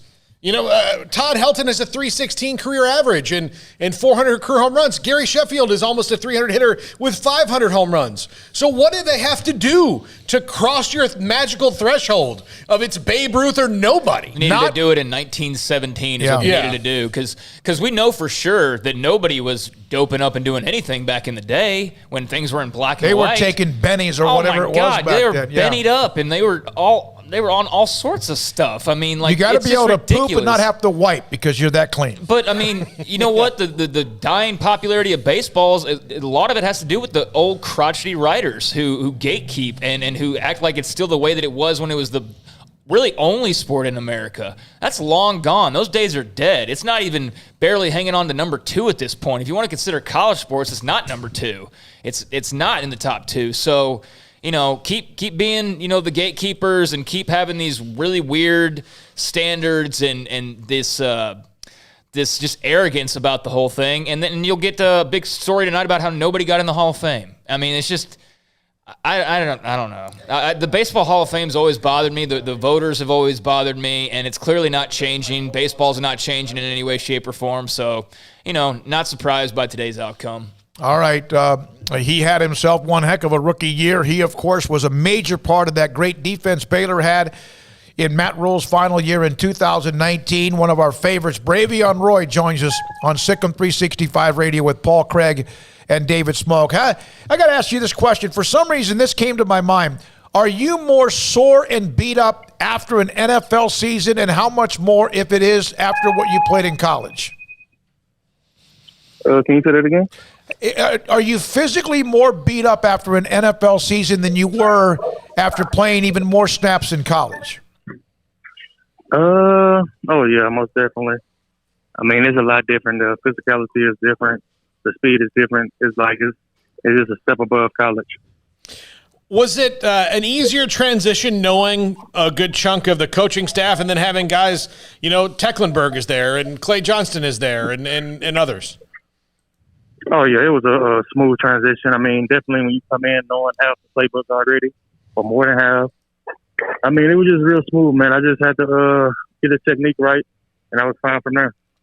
So what was just I guess your feelings on how your first year went? Do you feel like you lived up to everything that you felt that you could do? Did you feel like things went, I mean, obviously things went smoothly like you said, but how would you kind of grade your rookie year?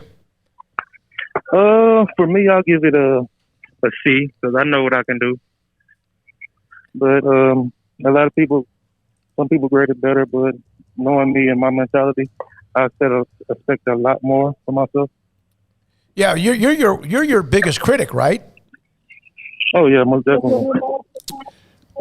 You did play a lot, and a lot of times guys get in the league and they don't. Whether it's sometimes a lineman, they got to get bigger, better, stronger, whatever. You were already that way when you came out of college. Why do you think you were able to play, other than just obviously your talent?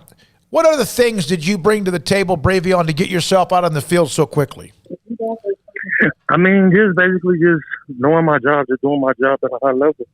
I mean, that's basically it. Just like doing my job at a high level and just knowing I'm going to do my job. I feel like the coaches trust me and know what I'm going to do. Bravion Roy, Panthers defensive lineman, former Baylor nose tackle, with us on SicEm365 Radio. Bravion, obviously, you know, it's your first year in the league, so you don't have a lot to compare it to as far as NFL goes. But do you really feel like you guys have something cooking in the future? The way that you guys hung in most games and were really competitive and won some big games against some big teams. Oh, yeah. I mean, we was in every game but like 2 or 3. I mean, just fix a couple of mistakes, couple technique jobs. I feel like we'll be fine. This group is like, we're young. We all growing together. I mean, and it's been fun so far. I mean, the whole rookie class, we're real close. So I think that's going in a good step in the direction. Bravion, how many times have you had to explain to some of the non-Baylor guys about the process? Have you had many conversations about that or the way Rule does things? Every day. So how do those go? They walk up to you, or you have to walk up to them? And do you find that maybe like at Baylor, you have to kind of have some that understand so-called the process, and it takes some time? I mean, it's both ways. Some I'll just go up and tell them, and others I'll just go up and judge, and they come up to me. And so I mean, I just tell them what Coach Rule and the guys expect, and just things like that, because I know what's expected. So I just try to stay in their ear as much as I can. Craig mentioned the players on the roster that you know, guys that were there. Did you hear about Garrett McGuire, by the way? Are you going to ask that question? Did you hear about Garrett McGuire now being a part of the staff in some particular way? Did you know that? I did not know that. Yeah, that happened last night. I think it's been in the works for a while, but that he's going to join in some way. Man, I don't know, as someone that's going to be a part of Matt Rule's staff, not a position coach, but somebody that's on the staff now. Oh, that's great, man. I can't wait to see Joey again. Just a great coach and a great guy. Well, it was Garrett. It's his son, the quarterback, Garrett. Oh, really? Yeah, that's even more unique. I mean, Joey, it was always thought that he might go there, but your thoughts about Garrett getting that opportunity? Oh, that's crazy! I can't wait. I'm psyched for him. That's a great opportunity for him. He's. I've heard he's going to be your personal assistant. That's what they've hired him to do, Bravion. Just make sure you're okay. That's fine. Yeah, Garrett's like, great. No, yeah. Garrett's going to be joining the staff in, like, I guess, an introductory type of a role. So there will be another connection that's there for you. How's life been in Charlotte? You're a Texas guy, and you played your high school ball in spring, and then, obviously Waco for college. What's life in the Carolinas been like for you? I mean, it's real smooth. It's clean out here. I mean, it's something you got to get used to. Definitely with the pandemic, you really can't do a lot. Definitely during the season. But, man, I'm just trying to find things to do right now. I mean, right now I'm currently in the airport. Me, Derek Brown, U-Tour, and some other guys. We're all taking our fiancés on the little trip. Okay. So we're just finding things to do. That's good. All right. So have you gotten to sample some of that Carolina barbecue that was it mustard-based sauce that they do there? I have not, man. I haven't been nowhere yet, like really nowhere. They gotta bring some to you guys then. That's just not right. Oh, yeah, most definitely. Well, Uber Eats, what do they call it now? Yeah, Uber Eats. DoorDash. DoorDash. Favor, so Bravion, with the pandemic, I mean, we've heard from the Baylor guys about how difficult it was. They were testing all the time. I mean, it's not ideally how you'd want to go into your rookie season, but just how difficult was that? Just all the procedures, precautions, testing, everything you guys had to deal with. I mean, it was difficult, but for me, man, I just do what needs to be done. I mean, we got to test every day, every morning. I mean, just get it done.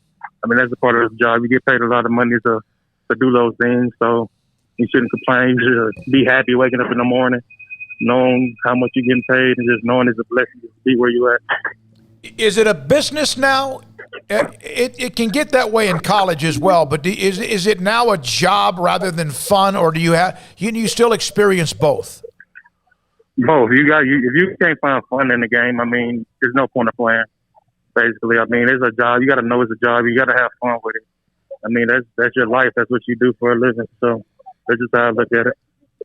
So, Bravion, it was obviously a tough year for Baylor, just a couple of wins as they transitioned into this Dave Aranda staff. The good news was the defense was still really good. I mean, they played their butts off. But what were your thoughts if you got a chance to kind of keep up with the program as they moved on from you guys and Coach Rule? Yeah, man, I was watching a couple games, and I was just like, man, they missed beating that young part out there. But, for real, though, I was just like, I mean, they're going to grow together. I think they'll be fine going into the next season. I just hope Terrell and Petrie and those guys get the defense on board, and Dave and them know what they're doing. I think they know what they're doing, and they got the offense moving in the right direction. Well, they made coaching changes on offense with the coordinator and also a couple of other positions. And yeah, you're talking about Terrell and Petrie. They're all coming back. It looks like most of the key guys. So Matt Rule, Phil Snow, Frank Ocam, Evan Cooper, Ed Foley, Frisman Jackson, Mike Saravo, Jeremy Scott, and Jeff Nixon, all on that staff. What was that like? Did you feel like sometimes you were in Waco? Oh no, no, not really, man. You gotta know where you at. You gotta know where you at, because it's a different level, man. When you go up there, I mean, those my guys. Everybody you name, those my guys. Yep, and you were their guy too as well. I'm sure that made it a lot easier. Hey, Bravion, congratulations on a rookie year. I know you're going to get better, and I know the team will do better. And have fun where you're going and enjoy. Yes, sir. Wait till year 2. It's going to be crazy. Thank you. Thank you. That's Bravion Roy, Carolina Panthers tackle, defensive tackle, former Baylor star. with us on SicEm365 Radio. You realize how many guys I just listed off? Yeah, and he didn't even mention the players. There's like 5 of them. And Kent Johnston is there too. Yeah, you're right. Yeah. Wow. Good Lord. I didn't even look at Brady. Andrew Altoff there too, right? Who? Andrew Altoff. Altoff, yeah. Yeah, he's there all too. his analytics and stuff. Mm-hmm. I didn't look at Bravion's contract, but then he mentioned the part about making big money, $780,000. Not bad. Not bad at all. Not bad at all. Yeah. Good for him. Coming up next, John McClain. His thoughts about the Texans. I mean, golly, they're twisting in the wind with their head coaching hire and when it might happen, what's happened in the latest with Deshaun and all that drama. 539, SicEm365 Radio. Fall in love with a new vehicle for less at Allen Samuels with incredible deals like a 2021 Jeep Cherokee Latitude Plus or Lux with $6,750 in values or a 2021 Jeep Grand Cherokee Laredo for $4,250 in values. There's a reason why Jeep has so many accolades. So come see for yourself and save at AllenSamuels.com. It's the Start Something New sales event at Allen Samuels, your friend in the car business. AllenSamuelsDCJ.com.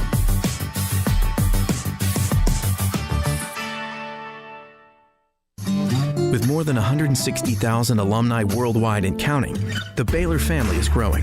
And through the university's expanded Baylor alumni program, the family is growing closer. With hundreds of local volunteers planning events in cities and towns around the country, you can gather with fellow Bears no matter where you are. So, get connected, get something started, get involved, and make plans to get together with Baylor alumni. Visit us at baylor.edu/alumni.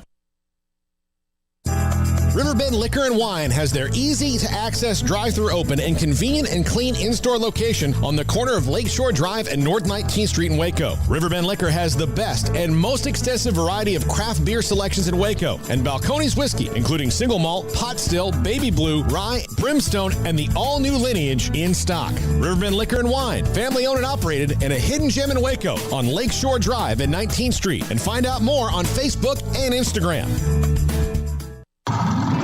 It's a new year. Time to fire up the grill, heat up the oven, get that deep fryer going to enjoy the top quality products at Waco Custom Marketplace. Hi, this is David Smoak, including what you'll need to watch the NFL playoffs and Super Bowl. Ribs, sausage, links, brisket, chicken wings, bags of various snacks, and customized appetizer trays. Don't forget to order something now for the perfect home-cooked Valentine's Day dinner, which is closer than you think, including combo packs with ribeyes, fillets, and lobster tails. Live crawfish season is just around the corner. Absolutely the right time to fire up the grill, heat up the oven, get that deep fryer going to enjoy the top quality products at Waco Custom Marketplace. Waco Custom Marketplace, your family meat market, butcher shop and bakery with everything baked fresh with old-fashioned farmers market atmosphere. Serving Waco restaurants and families since 1940. Your one-stop shop for beef, pork, poultry, and seafood needs. Waco Custom Marketplace, 425 Lake Air Drive or WacoCustomMarketplace.com. From the first workout to the last practice, sports is an incredible and rewarding challenge. Hi, everyone. This is Dan Ingham with the First National Bank of Central Texas, and we're proud to support each athlete, every parent, and our educators. From families, small businesses, to the biggest industry, we're here to help. With remarkable products like mortgage lending, we've got banking ideas that fuel big dreams. The First National Bank of Central Texas. Familiar faces making local decisions. Member FDIC, Equal Housing Lender. Learning to navigate life in the COVID-19 world has been a struggle, and where and how to get tested has been one of the biggest challenges. Impact Health Labs has your answer. If you need mass testing for your office, church, dormitory, or school, Impact Health Labs is who to call. They will come to you, conduct the testing at your location, and have the test back within 24 hours. Most major insurance accepted, meaning your out-of-pocket cost is low. So no more waiting by the phone for days to find out the results. Impact Health Labs was founded by 3 Army licensed and credentialed medical professionals. They believe in accuracy, efficiency, and doing the job right. Call 254-744-6233 to set up your group screening today. Impact Health Labs, on-site, prompt, and accurate, taking COVID-19 head-on. Again, that number is 254-744-6233 or online at impacthealthlabs.com. Welcome back to SicEm365 Radio. It's time for our weekly segment with John McClain of the Houston Chronicle, brought to you by Pioneer Steel and Pipe, where customer service is their main focus, and best in metal, steel, and pipe for large or small projects, with 2 locations in Waco and Bryan. Family owned and operated since 1943. John McClain, Hall of Fame writer, Houston Chronicle with us, SicEm365 Radio. John, if they get it right, it doesn't matter how long it takes, but your thoughts are the Texans now twisting in the wind? Are they waiting for something in particular? What's now the latest with their head coaching position? They are interviewing Buffalo defensive coordinator Leslie Frazier for the second time today. They're interviewing Ravens assistant head coach, passing game coordinator, wide receivers coach David Culley tomorrow, and then I think they will hire the head coach. My 2 favorites, I believe, are Leslie Frazier and Jim Caldwell, the former head coach at Indianapolis. And Detroit, who's been out of the last 2 years because of health reasons, although I've been telling people I think it'll be Frazier. He was the head coach at Minnesota when Adrian Peterson rushed for over 2,000 yards and went 10-6. Lost in the first round of the playoffs, then he had a bad record and got fired the next year, and he's helped Buffalo turn around its defense. And the Texans' defense needs an overhaul. And so all I know is I've been checking every people in every organization where he's worked, and people in Tampa, 2 people been there a long time, told me he reminded everybody in our building when he's defensive coordinator of Tony Dungy, where he had respect from everybody. John, have the winds gotten stronger on Deshaun Watson, or is that still national media hype? Well, let's see. His agent leaked to ESPN this weekend that Watson didn't want to come back no matter what. And everybody acts like just because if Watson issues a trade demand, which he's not done, we assume he's waiting to see what happens here. They're going to hire a coach he likes, keep the offensive coordinator, Tim Kelly, who he's spoken out for numerous times, and they might keep Josh McCown. Well, keep Josh McCown as on the roster because he's got 1 year left, and he's like a coach on the field. So they're doing everything they can to accommodate him, but until he says something to me, until we hear from Watson, I don't put as much stock into it as opposed to the anonymous sources close to Watson. So, John, there's been some talk in the last couple of days since the NFC Championship game about the future of Aaron Rodgers in Green Bay. I was just curious how you view the way that Green Bay's handled Rodgers. Do you think that they've put enough around him? We were having a discussion off the air about this. Do you think that there's enough around him versus, what you see with Brady and the Bucs or Mahomes and the Chiefs? First of all, Aaron Rodgers, we went through all this last year when they drafted Jordan Love, even though he had 4 years left on his contract and had just come off NFC Championship game loss at San Francisco. So everybody said he was unhappy. This was going to be his last year. He threw 48 touchdown passes. He's going to be MVP for the 3rd time, but they came up short for the Super Bowl. But what happens is, and it's great for talk show ratings, and it's great online because people click on it. People want to be as controversial as they can, no matter what the subject is, because it helps them get clicks and ratings.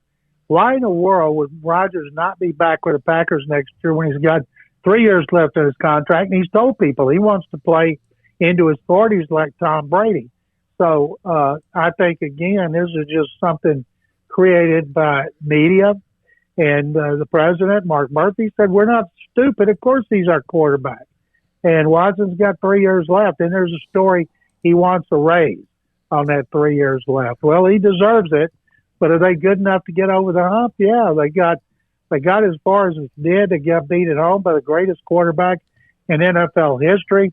They had a defensive back, Kevin King, who was hurt, got beat, played a bad game. They had a defensive coordinator, made one of the all-time worst calls, Mike Pettin, at the end of the first half. And so those are the kind of things that can be fixed. John, I got a question. You're a Hall of Fame voter. I know you guys had that virtual all-day deal Tuesday, and in fact, we discussed it with you. Baseball does theirs, as you know, at the end of January, and today nobody got in. Not Schilling, 71%, Bonds and Clemens just over 61%. What are your thoughts about how they do what they do with baseball?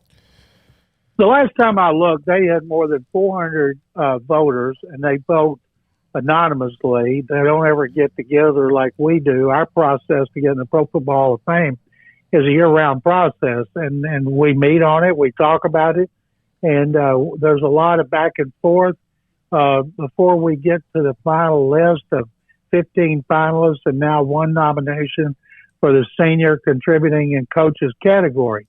And so we can have a maximum of 8 people in there.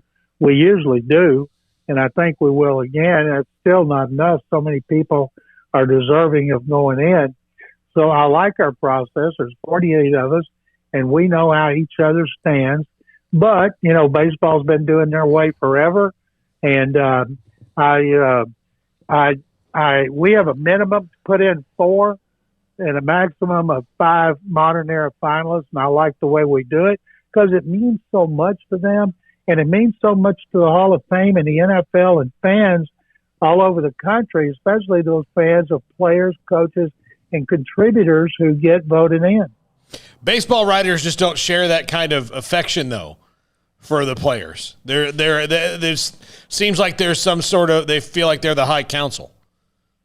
Well, I'll say this, their bylaws are different than ours. Theirs have a clause about character and integrity. That's what's keeping Curt Schilling out. Curt Schilling's one of the best pitchers ever, especially in postseason. If he's in the Pro Football Hall of Fame, he would be in. You could kill somebody in the NFL and get in the Hall of Fame because it says we don't legislate morals.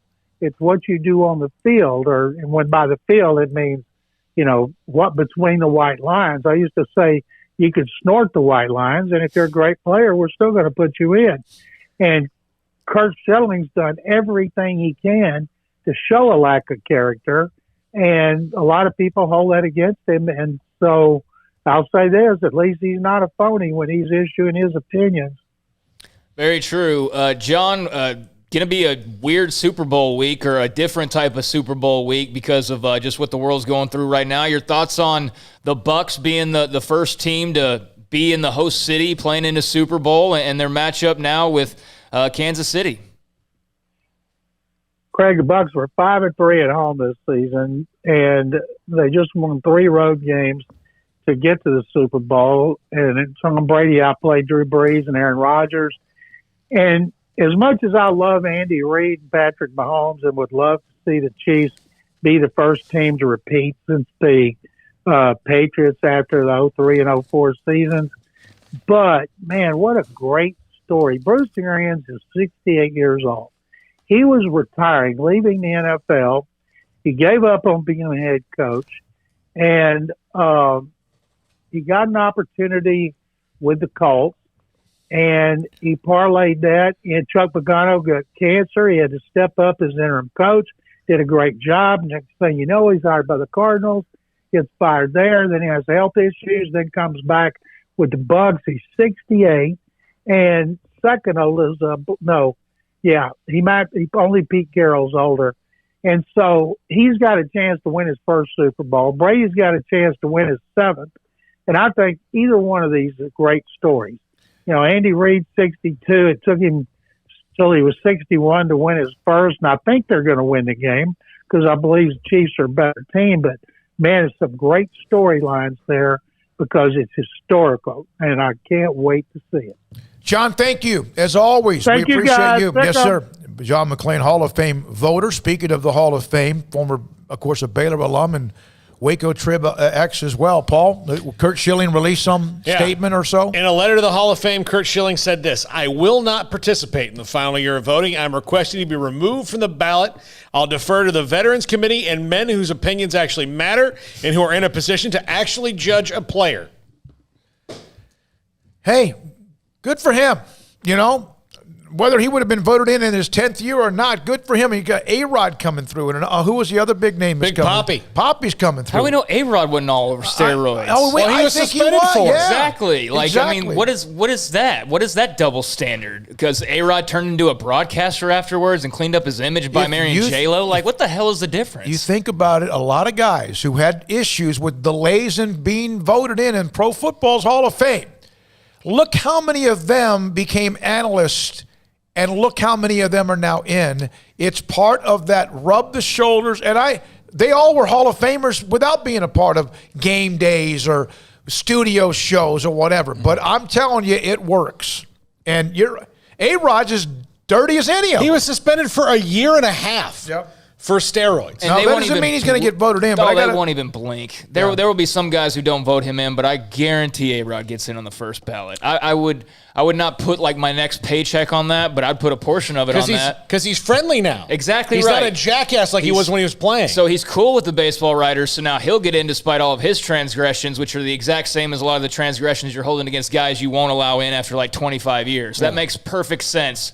Well, I would love to, what's different with A-Rod now? His wife is famous and hot. He's a celebrity. He's on TV. He's nice to us, the writers. That's his reason for getting in the Hall of Fame.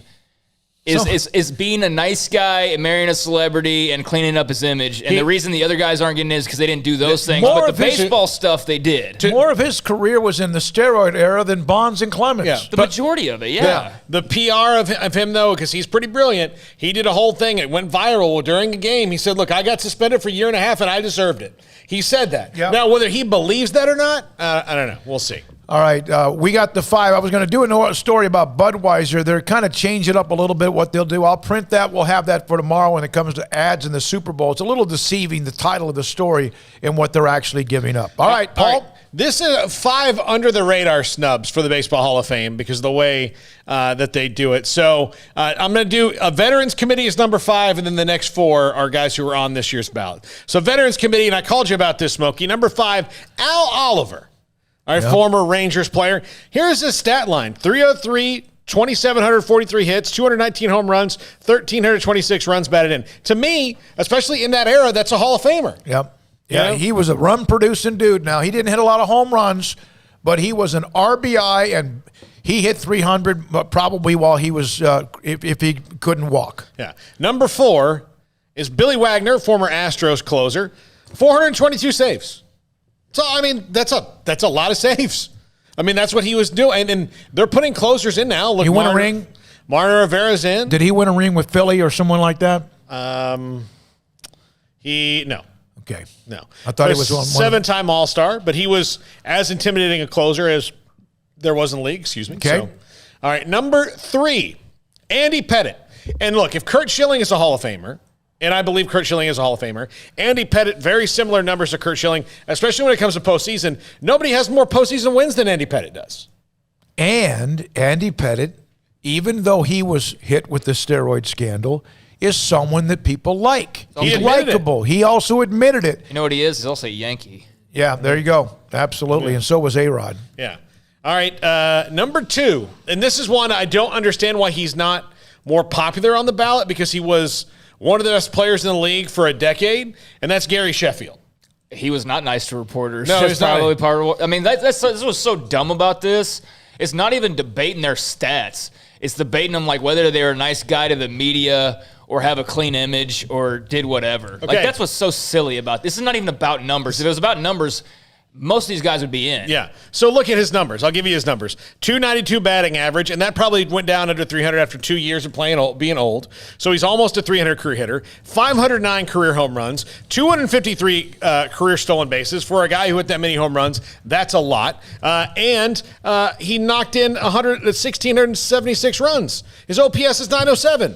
Guy's a Hall of Famer. Yeah, and you know what? A lot of these guys that played in the black and white days, that these baseball writers love to, reminisce about so much, the way things were great. You know how many just absolute scumbags were walking the fields back then? Yeah. But we just don't know it. There wasn't TMZ. There wasn't 24/7 reporting on these guys. There wasn't blowing up of every little wrinkle in things being smooth, whether it's a losing streak or a tiff with a manager or whatever the case may be. But like, we hold all these things against these guys that we just weren't even aware of about these other guys. And I guarantee if we went and dug back into their past, you brought up Ty Cobb. Like, of all the things they're holding out Bonds or Sheffield for taking steroids, Ty Cobb was a POS. He was a POS, and he's in the Hall of Fame, no problem. Like, it's just a joke. It's a total joke. Yeah. All right, and number 1, Todd Helton, and this is his first year on the ballot, so I get that he should be, but he was even lower than I thought he would be for a guy who's a .316 career hitter, 369 career home runs, 2,519 hits, 1,406 How many RBIs, hits? 2,519. Okay. A career OPS of 953, one of the best hitters in the air. I mean, almost hit 400 twice, where he had the seasons where he was hitting in the 380s, so 370s. Come on. Yeah, you can't. There's no explaining it away. It's very simple what's going on here, and it's been the same problem with the Baseball Hall of Fame for years and years. I mean, it's not changing. I don't know. Maybe when the young guys come in and the older, tryhards die off that want to act like it's still 1947. Then maybe it'll change. But I don't know, because there's the snobbery of baseball writers in some cases. And I'm not talking about everybody like Levi Weaver and, every writer under the sun, or even Richard Justice. But it's just that old guard, those gatekeepers that have this phony image in their head of the way baseball was or the way that it should be, when it, quite frankly, always had its fair share of bad characters. But for some reason nowadays, those guys are worse than the ones from back in the day. Some of the writers used to sit at a bar late at night and get tips and all that stuff. That was fine back then. All right, we got to go. Thanks for the time. From Connor, Rob, Jack, obviously we appreciate Armstrong Sims. He runs the mothership. It's Armstrong Sims University when it comes to all of what we do behind the scenes. Also, Paul, Catalina, David Smoak, Craig Smoak, Dick Weiss, Richard Justice, Mack Rhoades, David Hellman, Bravion Roy, and John McClain. We appreciate all of them. I'm David Smoak. Thank you for listening and watching. Whenever you do, however long it might be, we appreciate you more than you know. And our sponsors, of course, along the way have been amazing on SicEm365 Radio.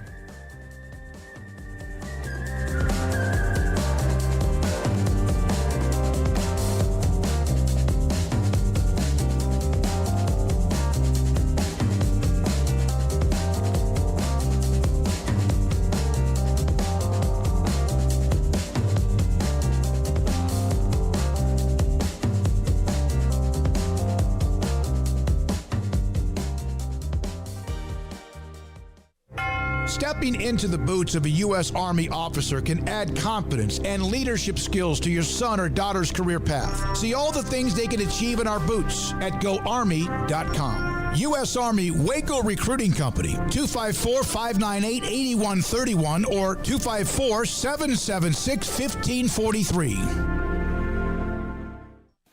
Born in Waco, Brotherwell Brewing exists to serve the Central Texas community with locally crafted beer of the highest quality. They want to bring Central Texas closer to the brewing experience so everyone can enjoy well-made beer as much as they do. For 2.5 years, they've been bringing high-quality beer to Central Texas at their location on Bridge Street in East Waco. And this football season, you need to stop by on game day for curbside pickup or stop by their tent next to Sic'em365 at Brazos Parking for your pregame refreshment. Brotherwell Brewing believes in community and bringing people together to enjoy products made in their community. So for your game day, whether it's a tailgate or at home, stop by Brotherwell Brewing for high-quality craft beer made right here in Central Texas, 400 East Bridge Street, and check them out online at brotherwell.com.